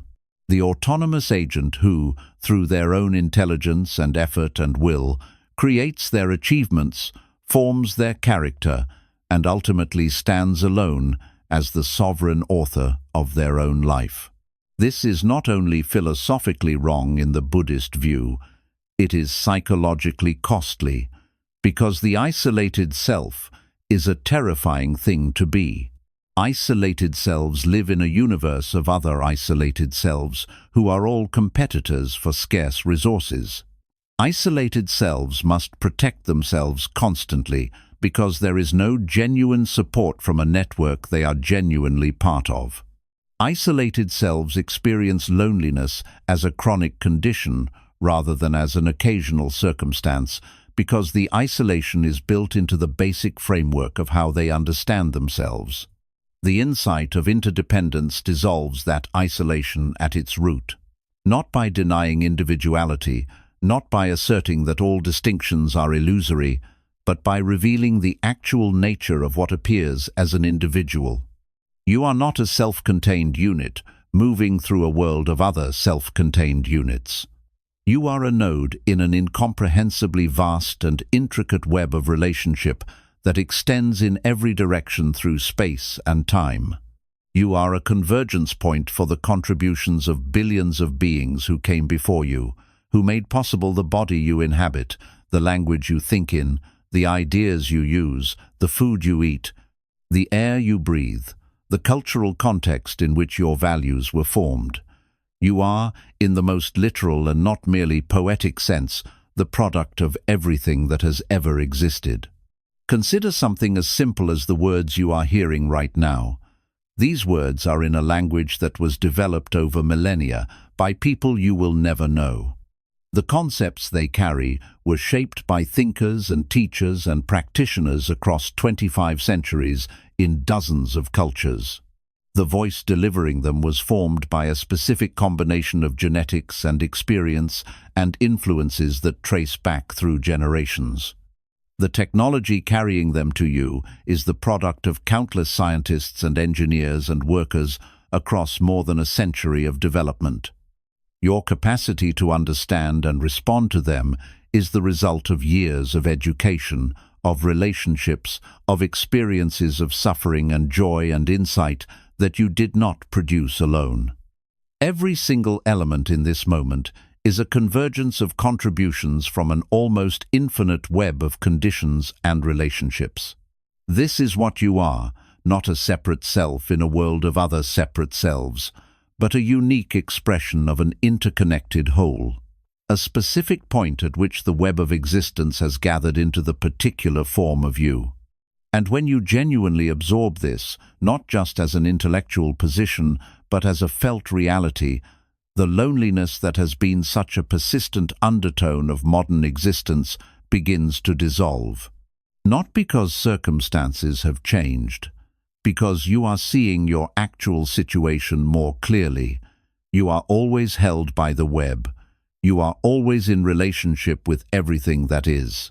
The separation was never real. It was a story the mind told, and the story was always optional. The practical consequences of genuinely absorbing interdependence are extraordinary. Your relationship to other people changes. When you see clearly that their suffering and your suffering arise from the same conditions, that you are woven from the same web, the boundary between their well-being and yours becomes permeable. Their flourishing genuinely matters to you, not as a moral obligation, but as a natural response to seeing reality clearly.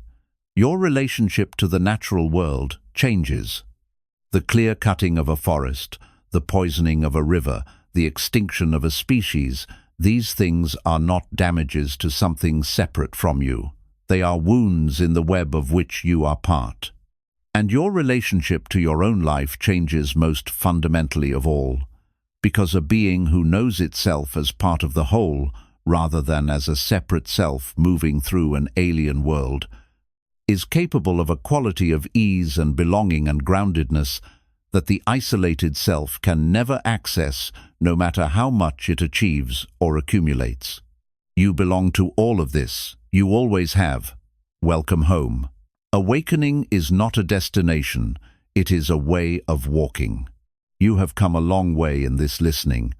18 teachings that are not 18 separate things, but 18 different angles of approach to the same fundamental truth. 18 windows into the same room. And this final lesson is perhaps the most important because it addresses the most common and most costly misunderstanding of the entire path. The misunderstanding that awakening is a destination, a final state to be achieved, a point of arrival at which the journey is complete, the work is done, the suffering is permanently ended, and you can at last rest in a fixed and unchanging peace. This misunderstanding is deeply embedded in how most people approach not just Buddhism, but any serious spiritual path.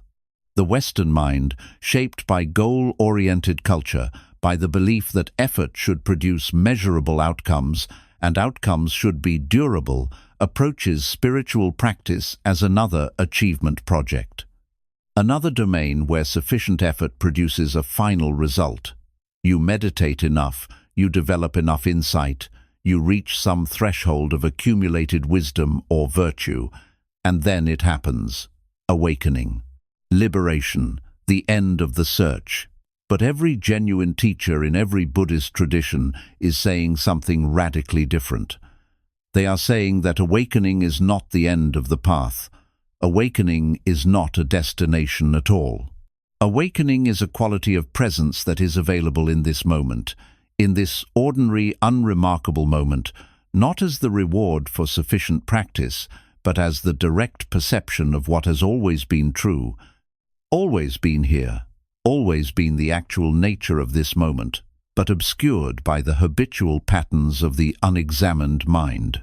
The Buddha did not become something he was not before his enlightenment. He did not acquire something that was absent before. He saw clearly what had always been true. He recognized the nature of suffering and its causes and saw that they were contingent and not necessary. He saw through the illusion of the fixed self and discovered the open awareness that is always there beneath it. He recognized impermanence as the nature of all experience rather than as a threat to be resisted. None of these things required special equipment or extraordinary circumstances. They required only the clear, sustained, honest attention to what is actually here that human beings are entirely capable of. This does not mean that practice is unnecessary. The systematic training of attention through meditation, the cultivation of the qualities of heart described in these 18 lessons, the patient investigation of your own mind, and the gradual releasing of its contracted patterns, all of this is genuinely necessary preparation. But necessary preparation for what? Not for achieving a state that then persists automatically, but for developing the capacity to see clearly in any given moment. for building the flexibility of awareness that can meet what arises without immediately contracting into its habitual defensive patterns. The problem with treating awakening as a destination is that it makes every moment you are not there a moment of failure. Every period of confusion or difficulty or regression becomes evidence that you are not spiritual enough, have not meditated enough, are not advanced enough. The path becomes another arena for the ego to compete and achieve and measure itself, which means the path becomes another source of the very suffering you are attempting to address. This is not a minor irony. It is a genuinely dangerous spiritual trap, and it catches a remarkable number of sincere practitioners. If awakening is a way of walking, everything changes. Then every moment is practice.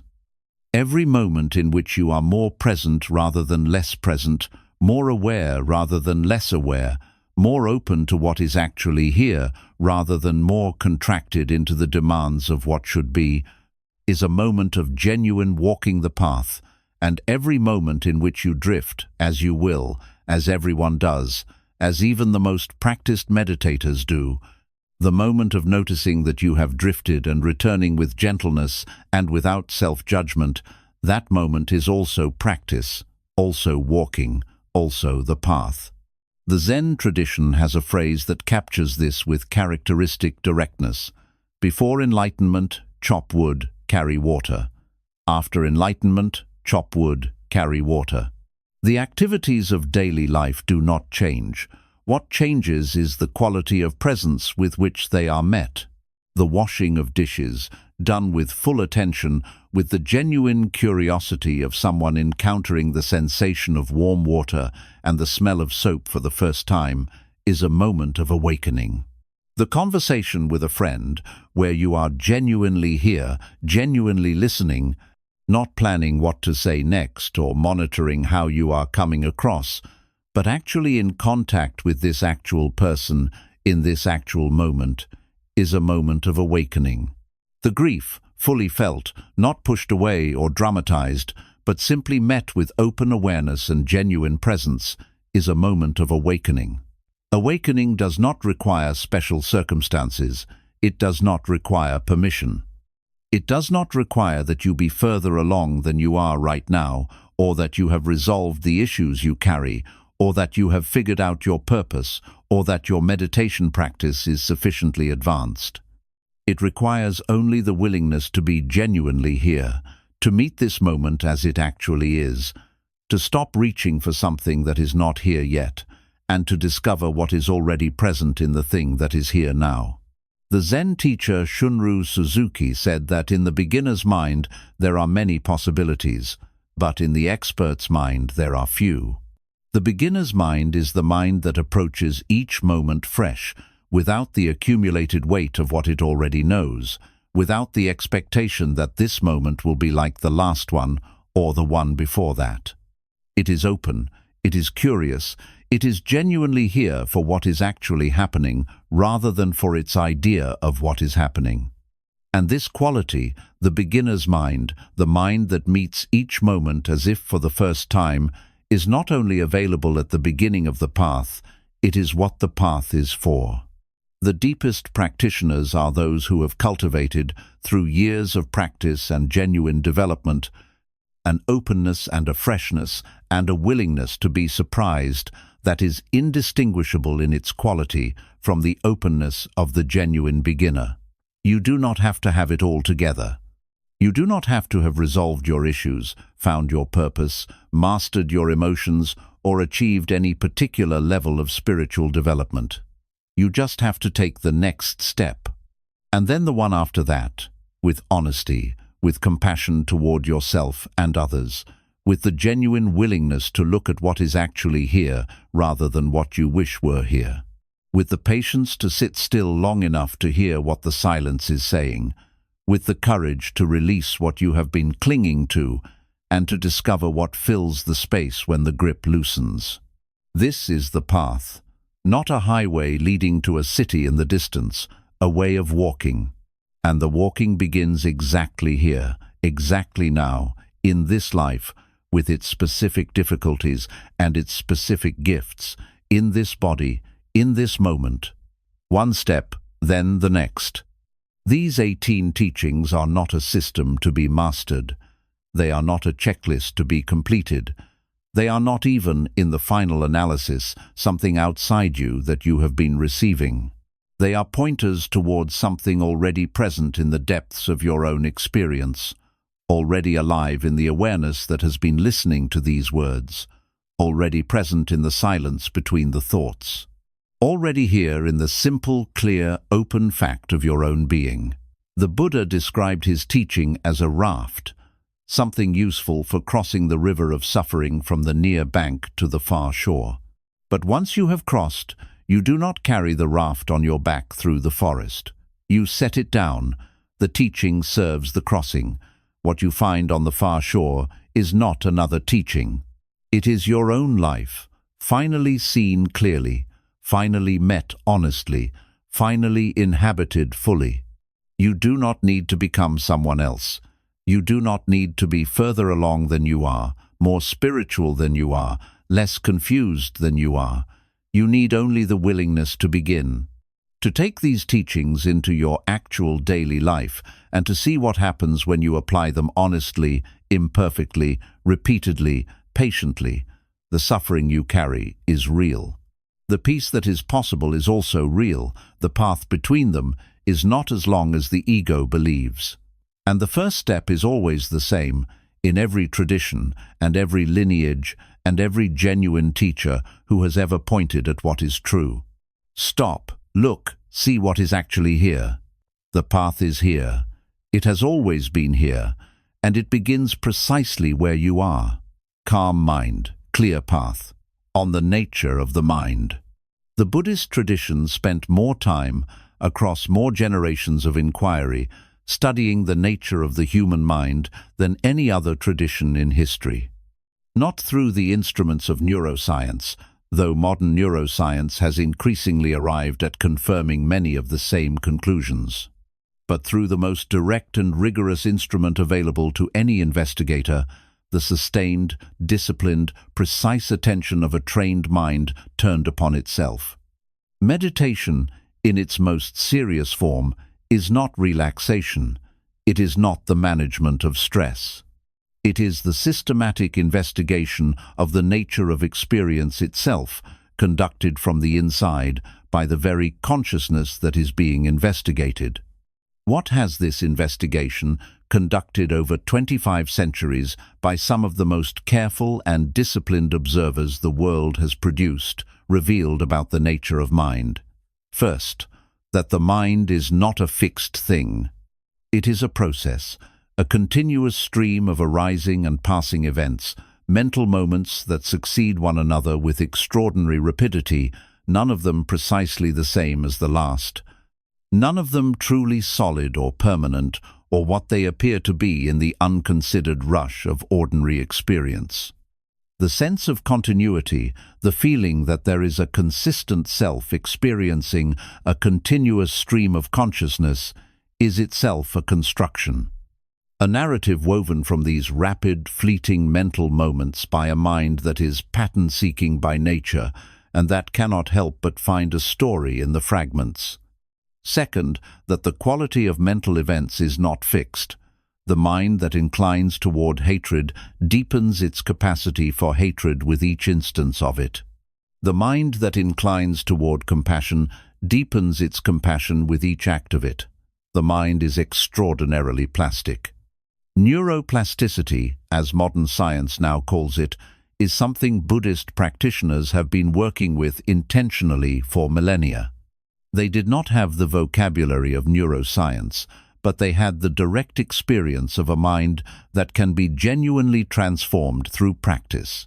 And they developed with extraordinary precision the practices capable of producing that transformation.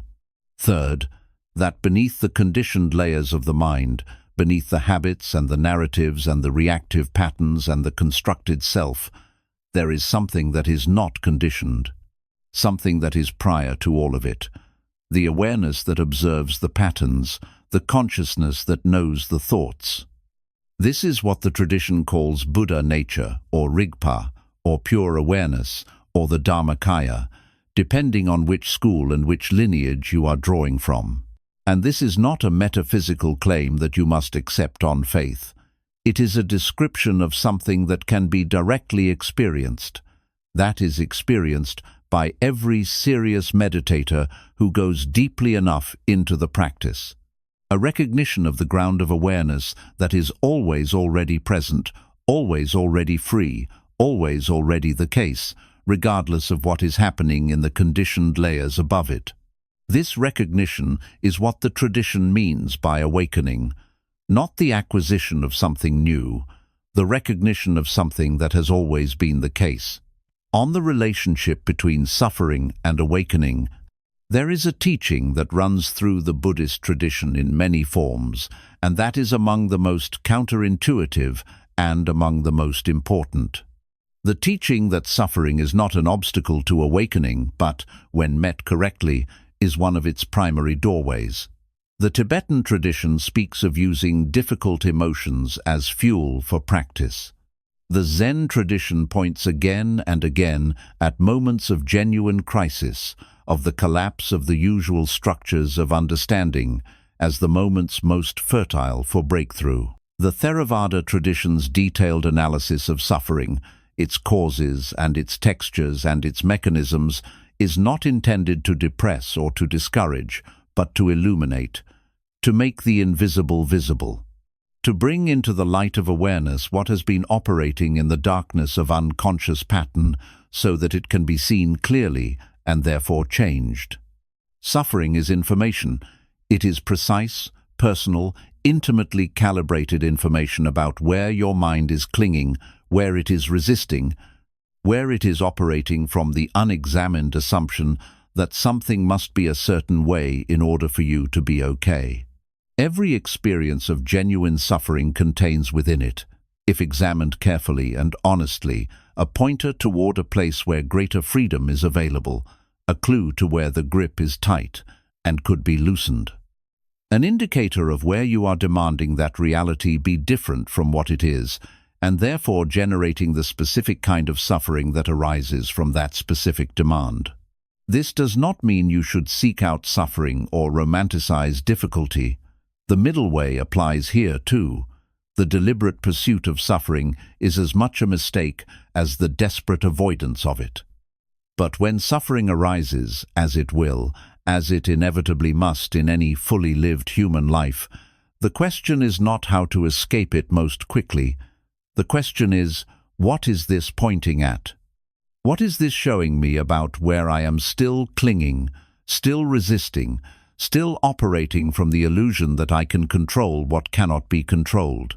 The monk Ajahn Chah, one of the great Thai forest meditation masters of the 20th century, was famous for his directness and his humor in pointing at exactly this. He would tell his students, when they came to him with their suffering, that they were lucky, that their pain was their teacher, that a life of sufficient comfort and distraction provides very little genuine material for practice, while a life that contains genuine difficulty, loss, failure, grief, provides material in abundance.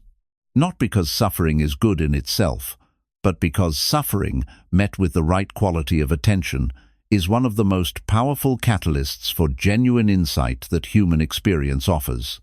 This is why the path does not begin with pleasant states. It begins with the first noble truth. Life contains suffering, not as a curse or a punishment, as the starting point, as the raw material, as the very substance from which genuine freedom, when it arises, is made. And every sincere practitioner who has walked the path long enough will tell you the same thing. The moments of greatest difficulty, the losses that seemed unbearable, the failures that seemed definitive, the periods of confusion that seemed permanent, these were not detours from the path. Looking back, they were the path. They were where the real work happened.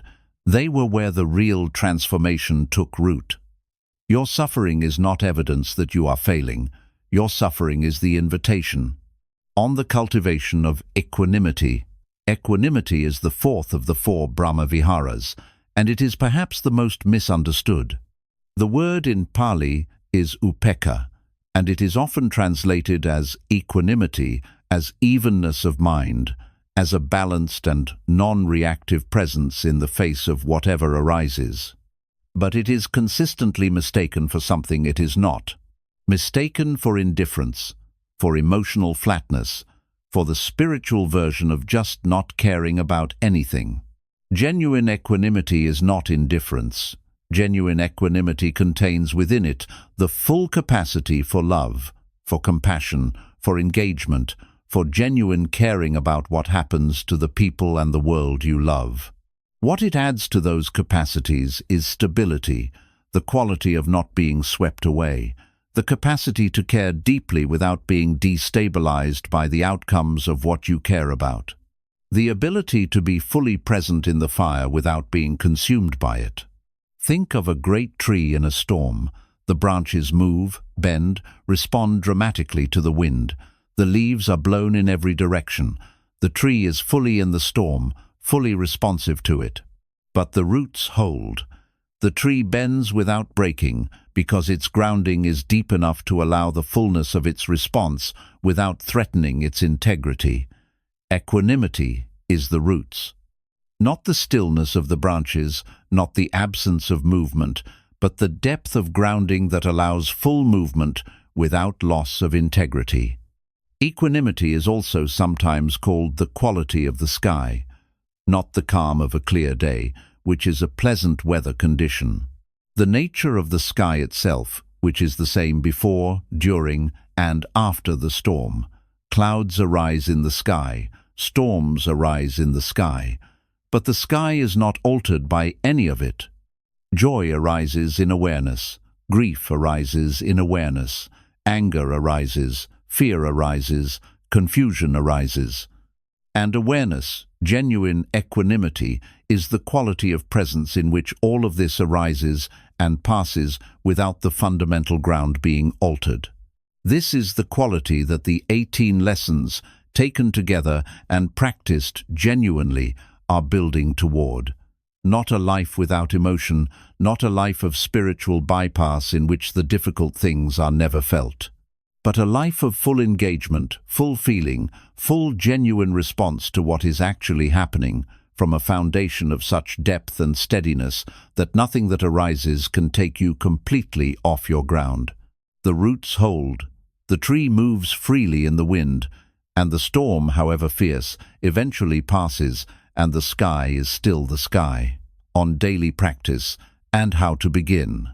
Everything in these teachings can remain permanently in the domain of pleasant, interesting ideas unless it is grounded in practice. And practice does not require elaborate preparation or ideal conditions or perfect understanding. It requires only the willingness to begin, consistently, with what you have, where you are, today. Here is a practice structure that integrates the essential elements of all 18 lessons into a daily rhythm that any person, regardless of their schedule, can maintain. Begin the morning with 5 minutes of stillness before you look at your phone, before you speak to anyone, before you begin the activities of the day. 5 minutes in which you simply sit with your own experience. Feel your body. Feel the breath. Notice the quality of mind as you begin this day. If thoughts arise, let them arise without following them. If feelings arise, let them be felt without being dramatized. Just 5 minutes of genuine presence with what is actually here before the day begins pulling you toward what needs to be done. During the day, practice the pause. Before reacting to a difficult situation, pause. One breath, one moment of noticing what is actually happening before you respond from habit. This is the practice of creating the gap between stimulus and response that allows choice where previously there was only reaction. It does not require extended time. It requires only the habit of remembering, in the moment of difficulty, to pause. In the middle of the day, take one genuinely mindful minute. Whatever you are doing, stop doing it on autopilot and actually do it. If you are eating, taste what you are eating. If you are walking between places, feel your feet on the ground. If you are in a conversation, actually listen. 1 minute of genuine presence in the middle of whatever ordinary activity you are engaged in. That minute of genuine presence is a moment of practice, a moment of the path. At the end of the day, before sleep, take 5 minutes for gratitude and for review, not the mechanical listing of approved gratitudes.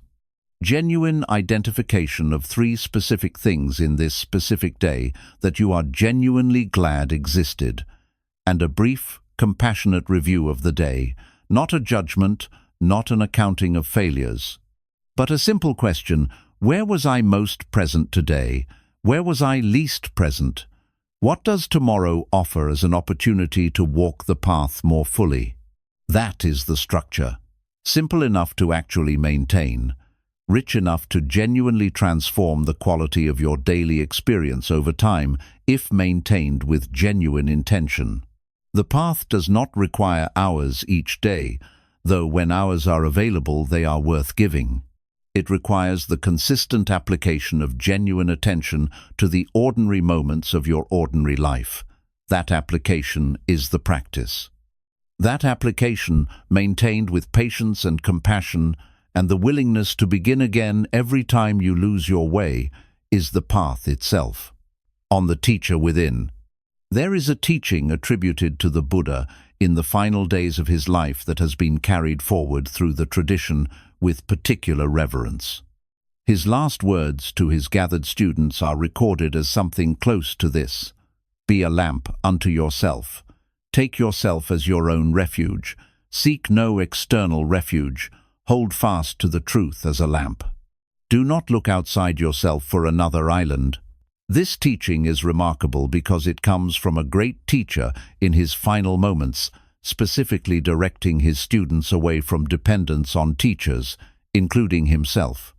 It is the most self-undermining thing a teacher can say, and the most liberating. What he was pointing at was the recognition that the understanding being sought cannot ultimately be imported from the outside. It cannot be given to you by a teacher or a book or a tradition, or even by 2,500 years of accumulated wisdom. The wisdom can point, the tradition can prepare, the teacher can illuminate the direction. But the actual seeing, the actual recognition of what is true, must happen inside your own awareness, through your own direct investigation, in the laboratory of your own experience. You have a teacher within you that is more reliable in the final analysis than any external authority. Not the ego, which is unreliable precisely because it is organized around its own defense and promotion, but the quality of awareness that knows the ego as a pattern. The quality of attention that can distinguish between what is genuinely true and what is merely comfortable or familiar. The quality of clarity that, when you are still enough and honest enough, simply knows. Every human being has access to this quality.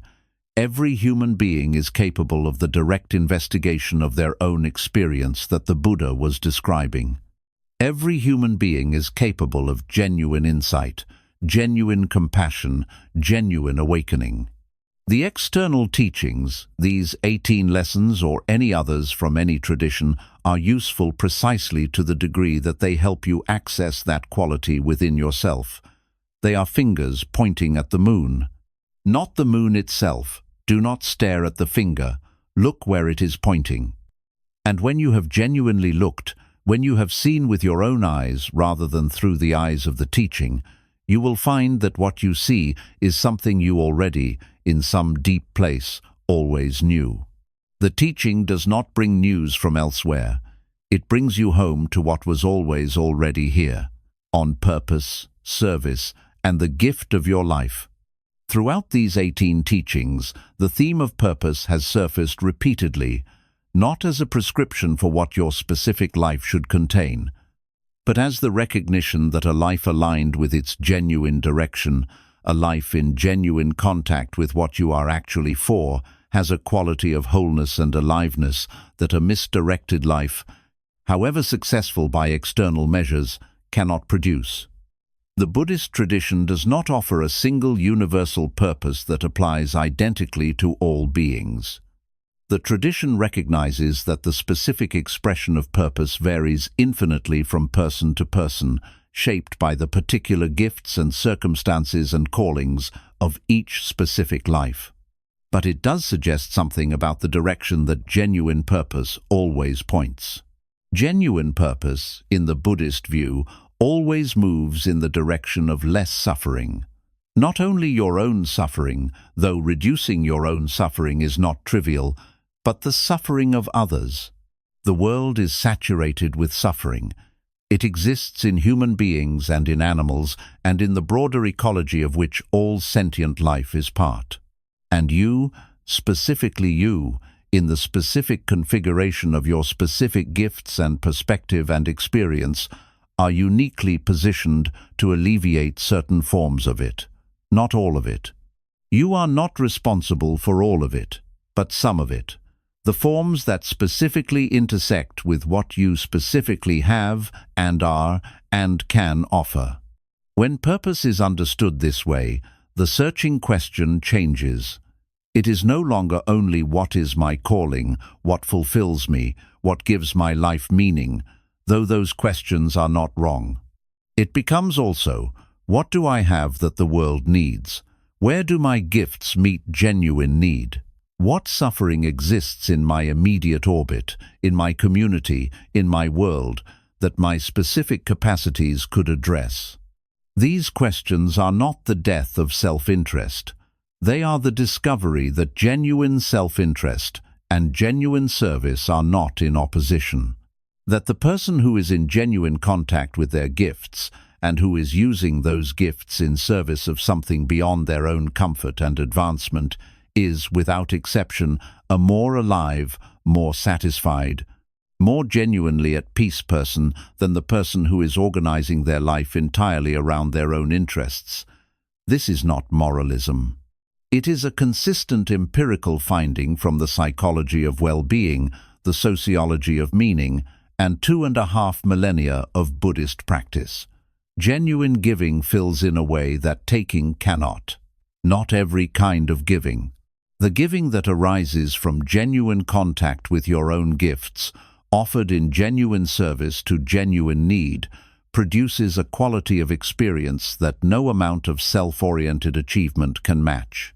Your life is a gift, not as a platitude, as a literal description. You are here, in this extraordinary universe, with these extraordinary capacities, for a very limited and therefore precious amount of time.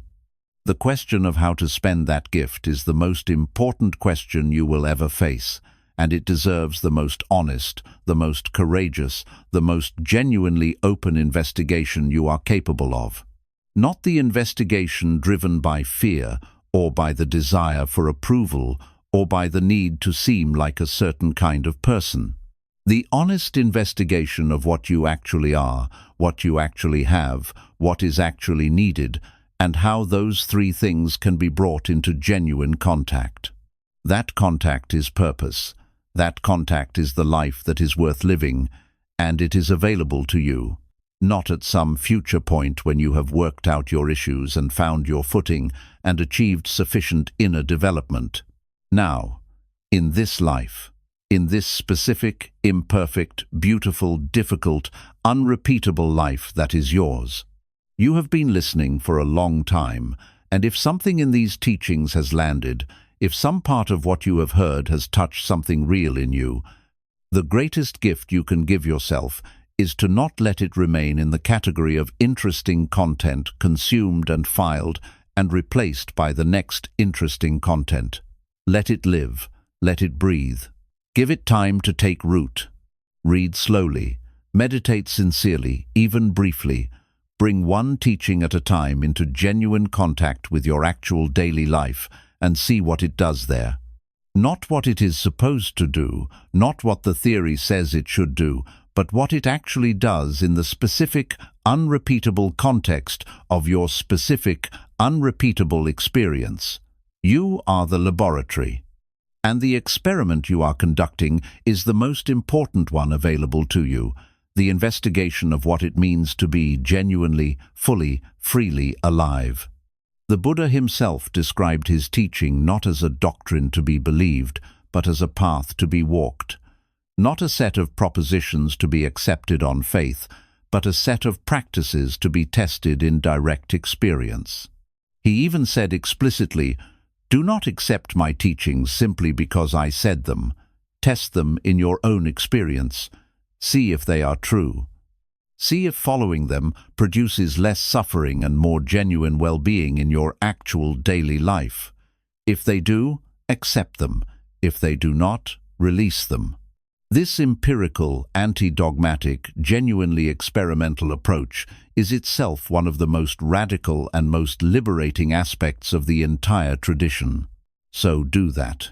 Test these teachings, not in the abstract, not in the comfortable privacy of thought, but in the actual, imperfect, sometimes difficult, always precious laboratory of your life. Walk the path. Notice what changes. Notice what opens. Notice, over days and weeks and months of genuine practice, how the quality of your experience begins to shift. Not because circumstances are different, because you are different, because your relationship to your experience is changing, because the grip is loosening, because the space is opening. Because what has always been here is beginning, finally, and unmistakably, to be seen. Calm mind, clear path, one step at a time. This is the beginning, and it starts now. Deeper dive the Four Noble Truths as living medicine. The Four Noble Truths are the structural backbone of everything that the Buddha taught, not four abstract philosophical positions. Four precise, practical, clinically structured observations about the nature of suffering and the possibility of its end.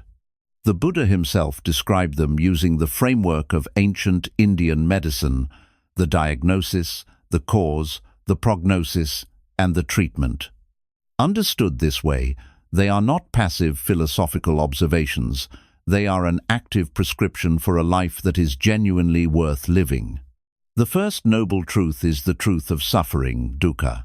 As explored in the first lesson of this series, this is not a statement of pessimism, it is a diagnostic observation. The first thing a physician must do is recognize that a problem exists.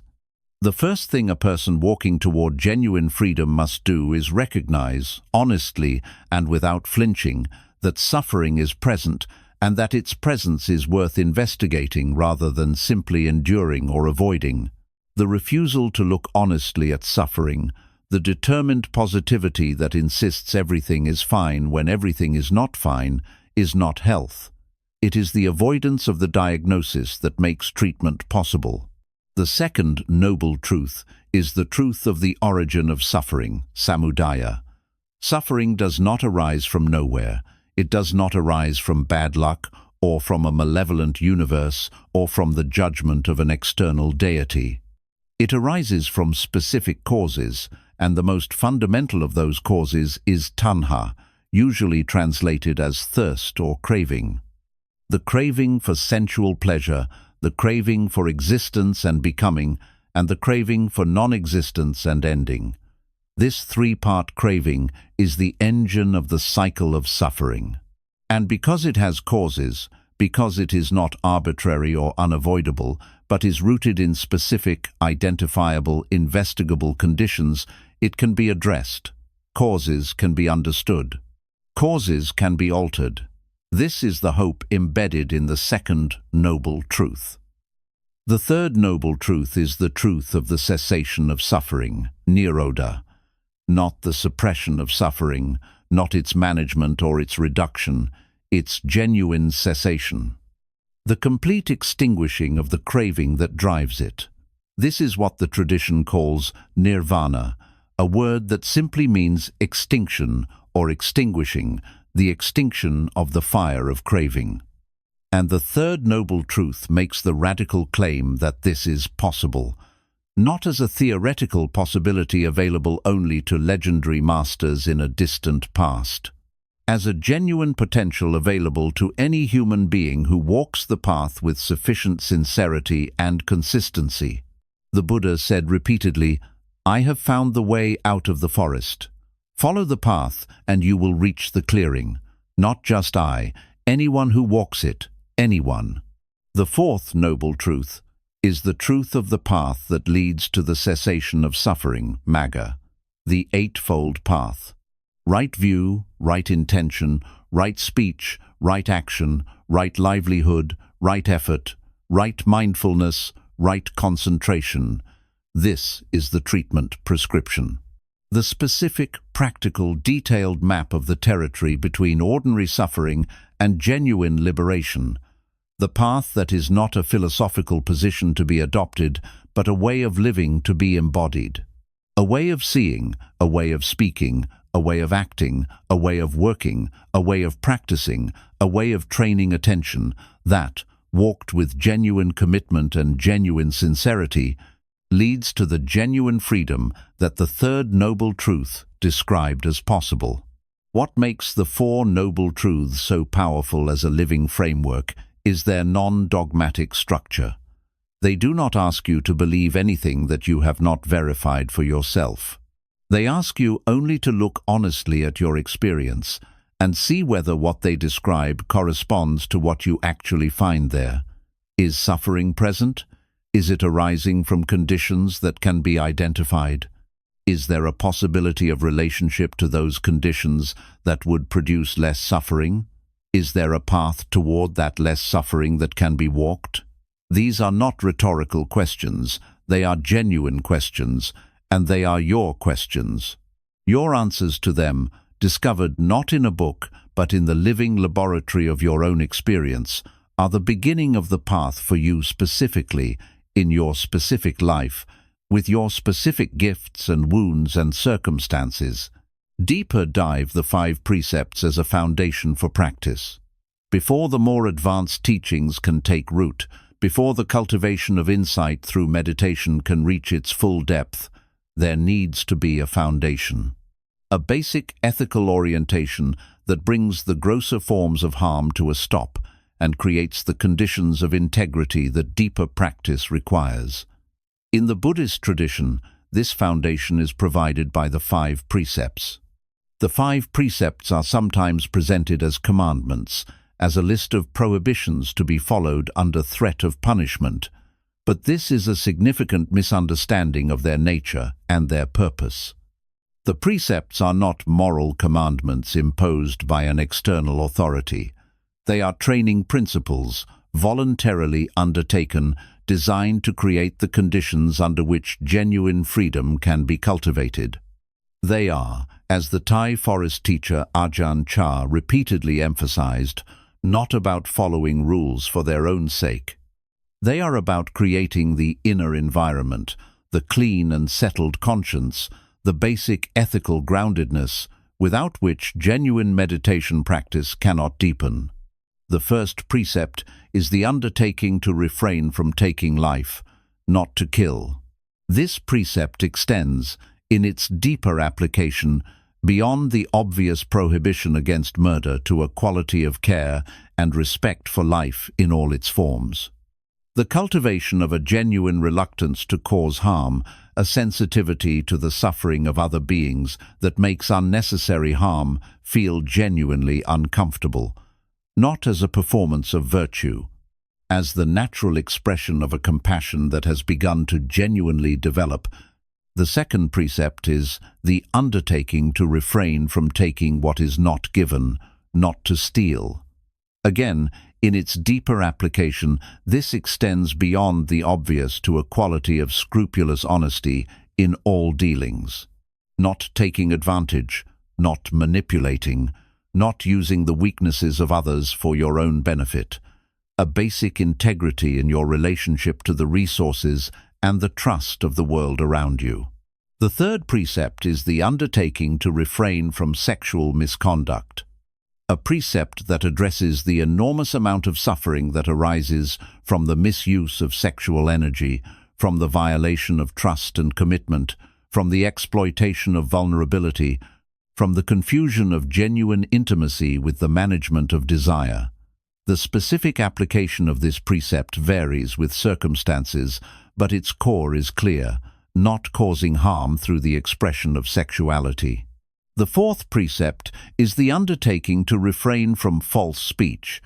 This precept is expanded extensively in the teaching of right speech that was explored in Lesson 8. Its foundation is simple: do not lie.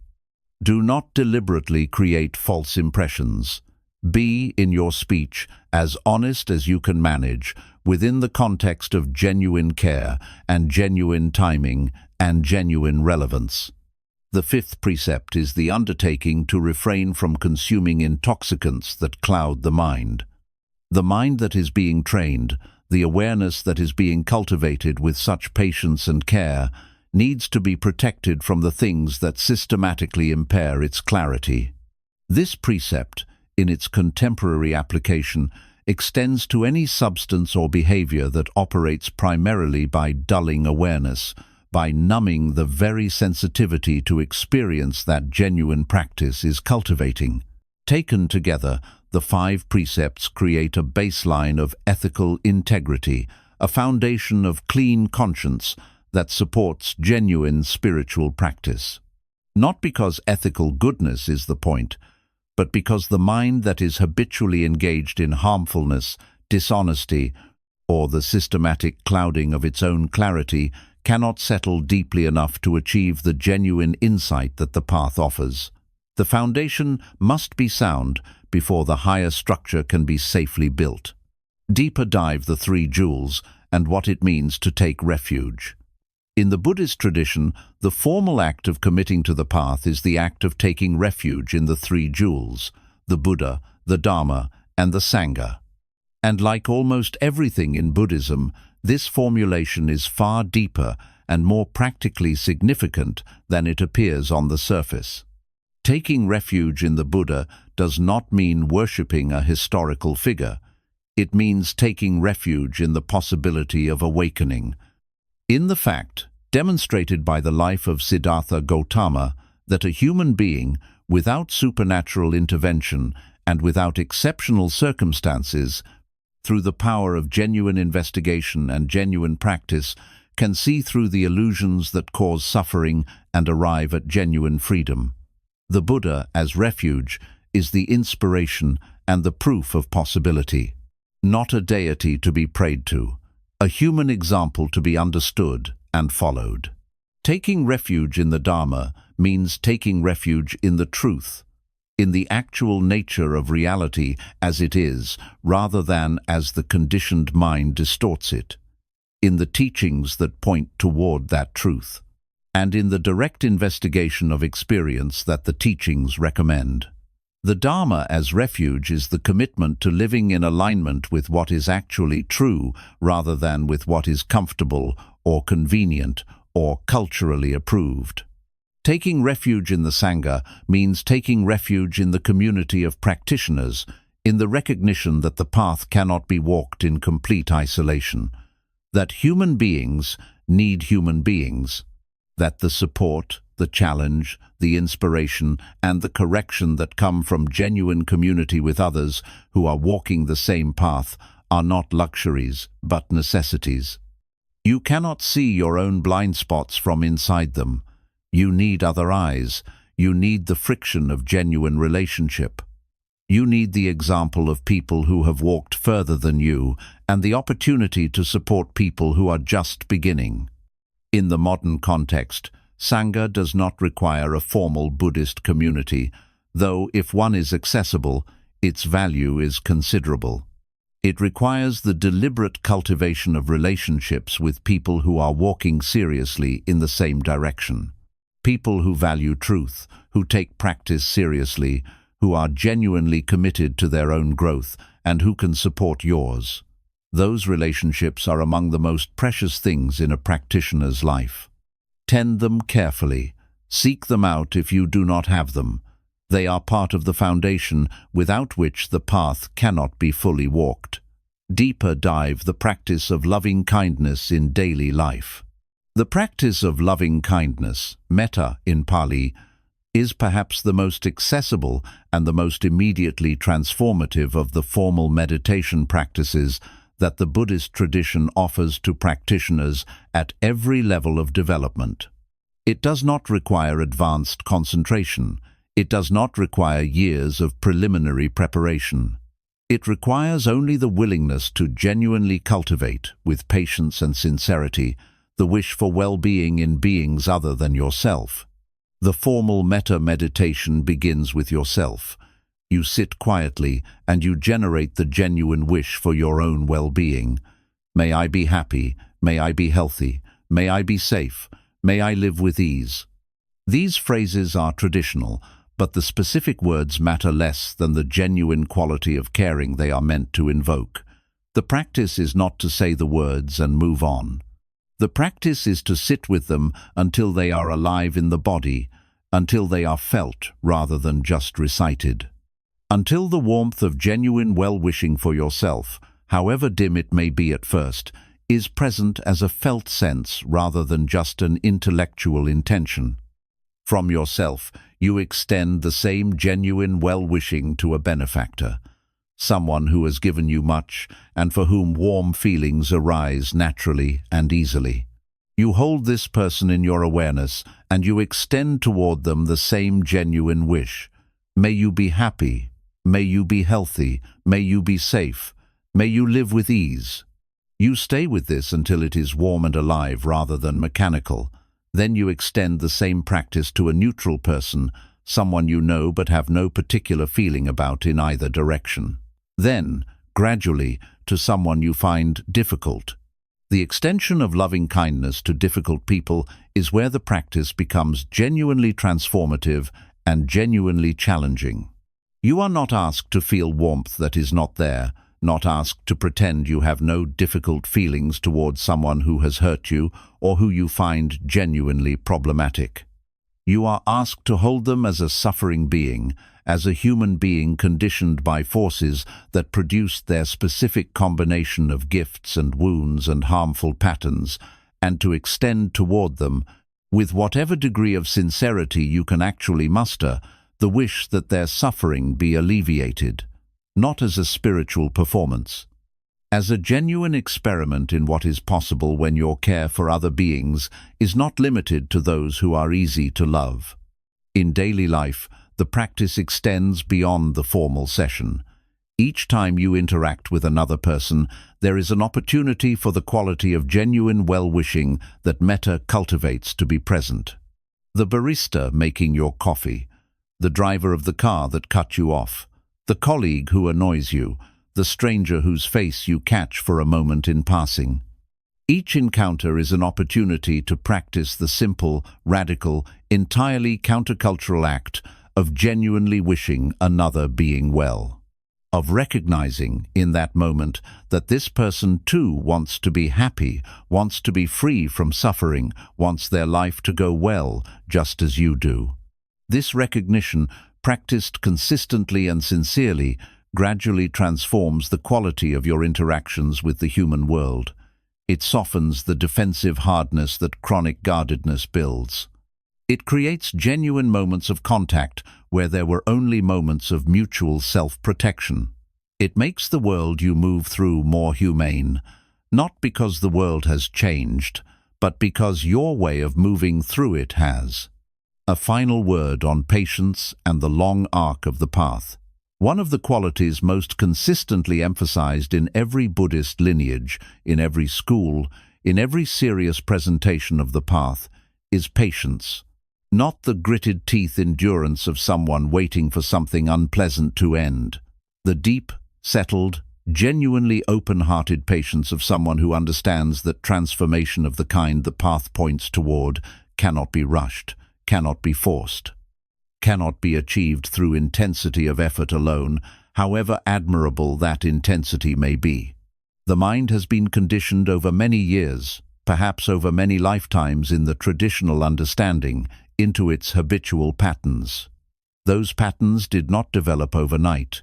They will not dissolve overnight. The freedom that genuine practice makes possible is real, and it can be experienced in glimpses from very early on the path.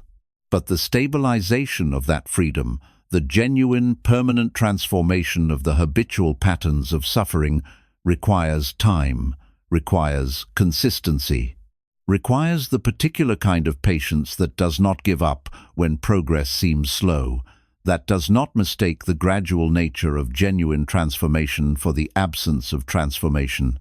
There is a metaphor the tradition often uses. The practice of meditation is like sharpening an axe.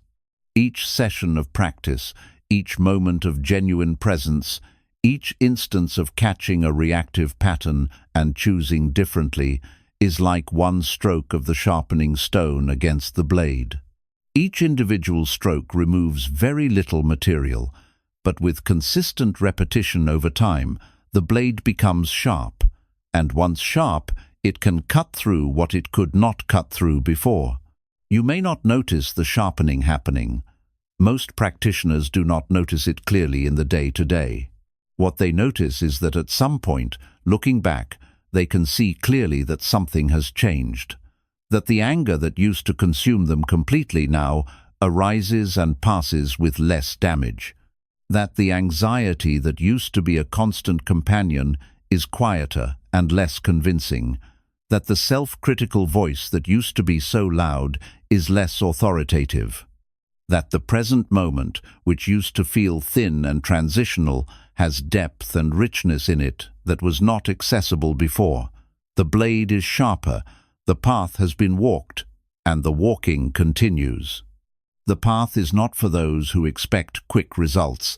It is for those who have recognized that the quick results they have been chasing in every other domain of life have not delivered what was promised. It is for those who are ready, perhaps for the first time, to invest in the one transformation that genuinely pays what it promises. The transformation not of your circumstances, but of your relationship to your circumstances. Not of what happens to you, but of who meets what happens. Not of the world, but of the awareness through which the world is experienced. That transformation is available. It has always been available. It is available right now, in this moment, in this breath, in this utterly ordinary and entirely sufficient present instant. The path is here. You are here. Nothing else is required. Reflection: the meaning of detachment in a connected world. We live in an age that is deeply confused about detachment. The word itself has been colonized by two opposing and equally mistaken interpretations. On one side, the culture of productivity and ambition treats detachment as a kind of failure, as passivity, as the spiritual excuse for not caring enough to fight for what you want. On the other side, a certain strand of pop spirituality uses detachment as a spiritual bypass, a way of avoiding genuine engagement with difficult feelings and difficult circumstances by retreating behind a performance of equanimity that has no roots in actual practice. The Buddhist understanding of detachment is neither of these things. It is something far more demanding and far more genuinely liberating than either interpretation allows for. Genuine Buddhist detachment is not the absence of engagement. Some of the most passionate, most deeply committed human beings in history have been those most deeply steeped in the practice of non-attachment. The great Tibetan masters who devoted their entire lives to the welfare of their students and their communities. The Thai forest teachers who spent decades in practice and then offered what they found with extraordinary generosity. The activists like Thich Nhat Hanh who brought Buddhist practice directly into engagement with political injustice and human suffering. These were not disengaged people. They were people who had learned to engage without grasping, to care without needing outcomes to be a specific way, to act with everything they had, and then release the results entirely. The paradox of non-attachment is that it produces more effective action, not less. The person who is completely unattached to the outcome of their work is not someone who does not care about the work. It is someone who has freed their action from the contamination of anxiety about results, the anxiety of grasping, the fear of failure, the need to succeed at this specific attempt in order to feel okay about yourself, these things tighten action. They produce a quality of striving that is rigid, self-conscious, over-controlled. The artist who is desperate for the painting to succeed cannot enter the state of flow that produces genuinely great painting. The speaker who needs desperately to impress their audience cannot speak from the genuine depth that genuinely moves people. The leader who needs their strategy to work in order to feel competent cannot make the clear, flexible, responsive decisions that effective leadership requires. Detachment opens the action up. When you have done everything you can do, and you genuinely release your grip on the outcome, the action becomes clean, uncontaminated by anxiety, rooted in genuine intention rather than in fear. And from that clean rootedness, a quality of engagement becomes available that grasping will never allow, not because you do not care, because you have learned to care without clenching. This is what the Bhagavad Gita means when it speaks of yoga as skill in action, as doing what needs to be done without attachment to the fruits of the doing. What the Stoic philosophers meant when they distinguished between what is up to us, our intentions and our efforts, and what is not up to us, the outcomes and the responses of the world. What every genuine spiritual tradition across human history has been pointing at when it speaks of surrender, not surrender as giving up, surrender as releasing the death grip on results that prevents the fullness of genuine engagement. This week, choose one domain of your life in which you notice the tightest grasping at results. One area where the anxiety about outcomes is most visibly distorting your actions, your decisions, your quality of presence.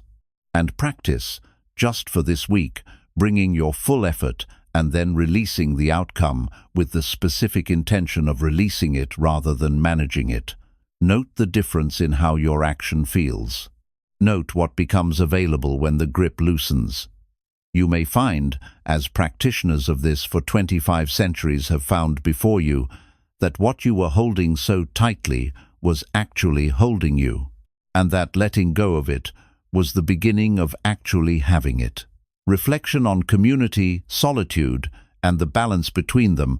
There is a tension at the heart of spiritual life that every serious practitioner eventually encounters. The tension between the solitude that genuine practice requires and the community that genuine human life requires. Between the inward turn necessary for depth and the outward engagement necessary for the kind of compassion the tradition is cultivating. Between the silence that allows the deepest truths to be heard and the relationships through which those truths are lived and embodied and made real. This tension is not a problem to be solved. It is a creative polarity to be inhabited. Both poles are genuine, both are necessary. And the specific balance between them shifts across a life, across the seasons of a particular stage of practice, across the practical circumstances of any given day. The solitude pole. Every genuine tradition of contemplative practice insists on the absolute necessity of time alone. Not the incidental solitude that results from being by yourself for a few minutes. The deliberate, structured, protected solitude that is treated as a genuine priority rather than as what happens if everything else is done. The solitude of the daily meditation practice. The solitude of the periodic retreat, whether a weekend or a week or longer, in which the normal demands of social life are set aside and the practice is the full occupation of the time. This solitude is not an indulgence. It is not a luxury available only to those with few responsibilities. It is a necessity, as necessary as food and sleep, for the health of the inner life that the practice is developing. Without it, the insights generated by practice are constantly scattered and diluted by the demands of the social world before they can take root and deepen. The community pole. At the same time, the tradition is equally clear that solitude alone produces an unbalanced practice. The hermit who has spent decades in a cave and emerged has done something genuinely remarkable. They have also been spared the most demanding testing ground for genuine compassion and genuine equanimity that exists: other people. It is relatively easy to be at peace in an empty room. It is the capacity to maintain the qualities developed in that empty room in the full, messy, demanding contact of genuine relationship that constitutes genuine development. And community does more than test practice. It also supports it. The presence of others who are walking the same path, who understand the challenges and the breakthroughs, who can offer perspective on your blind spots and encouragement in your difficulties, is genuinely irreplaceable. The integration of these two poles is itself the practice. Learning to bring the quality of presence cultivated in solitude into the quality of presence offered in relationship. Learning to bring the honesty and the genuine caring of deep relationship back into the quality of inner life that solitude develops. The movement between them, over the course of a life, over the course of each day, is not a problem. It is the dance, and the dancing itself is the path. A brief word to those who suffer greatly.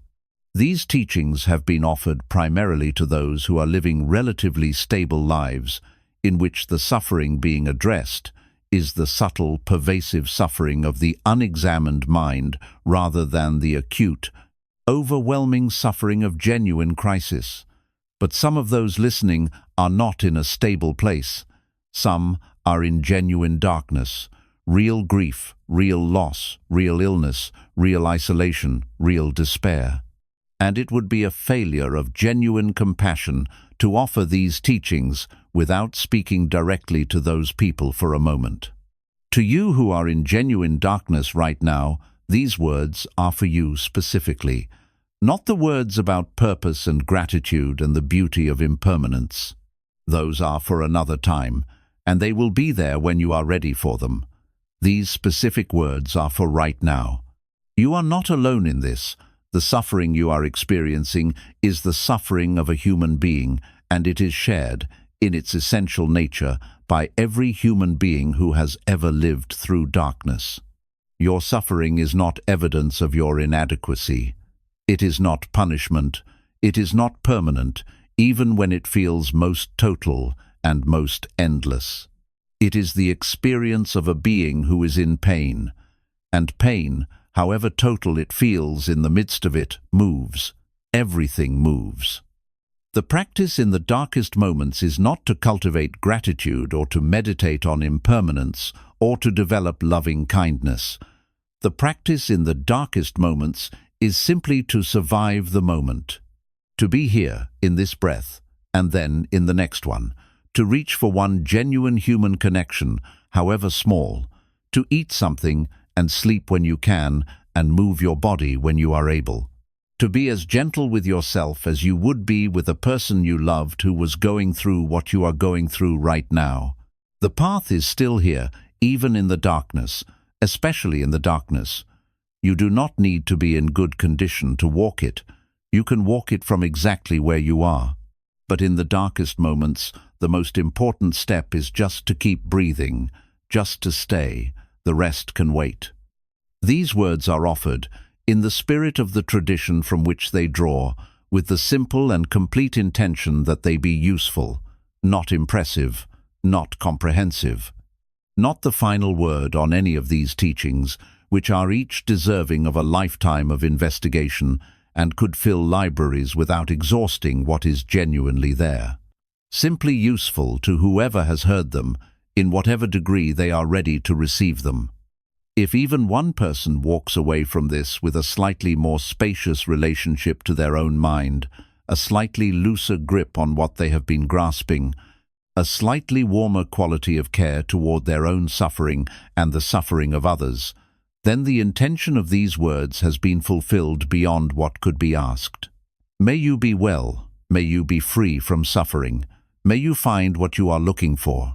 May you discover that what you are looking for has been here all along, waiting patiently in the silence beneath the noise, in the stillness beneath the motion, in the awareness that is your deepest nature and your truest home. Calm mind, clear path.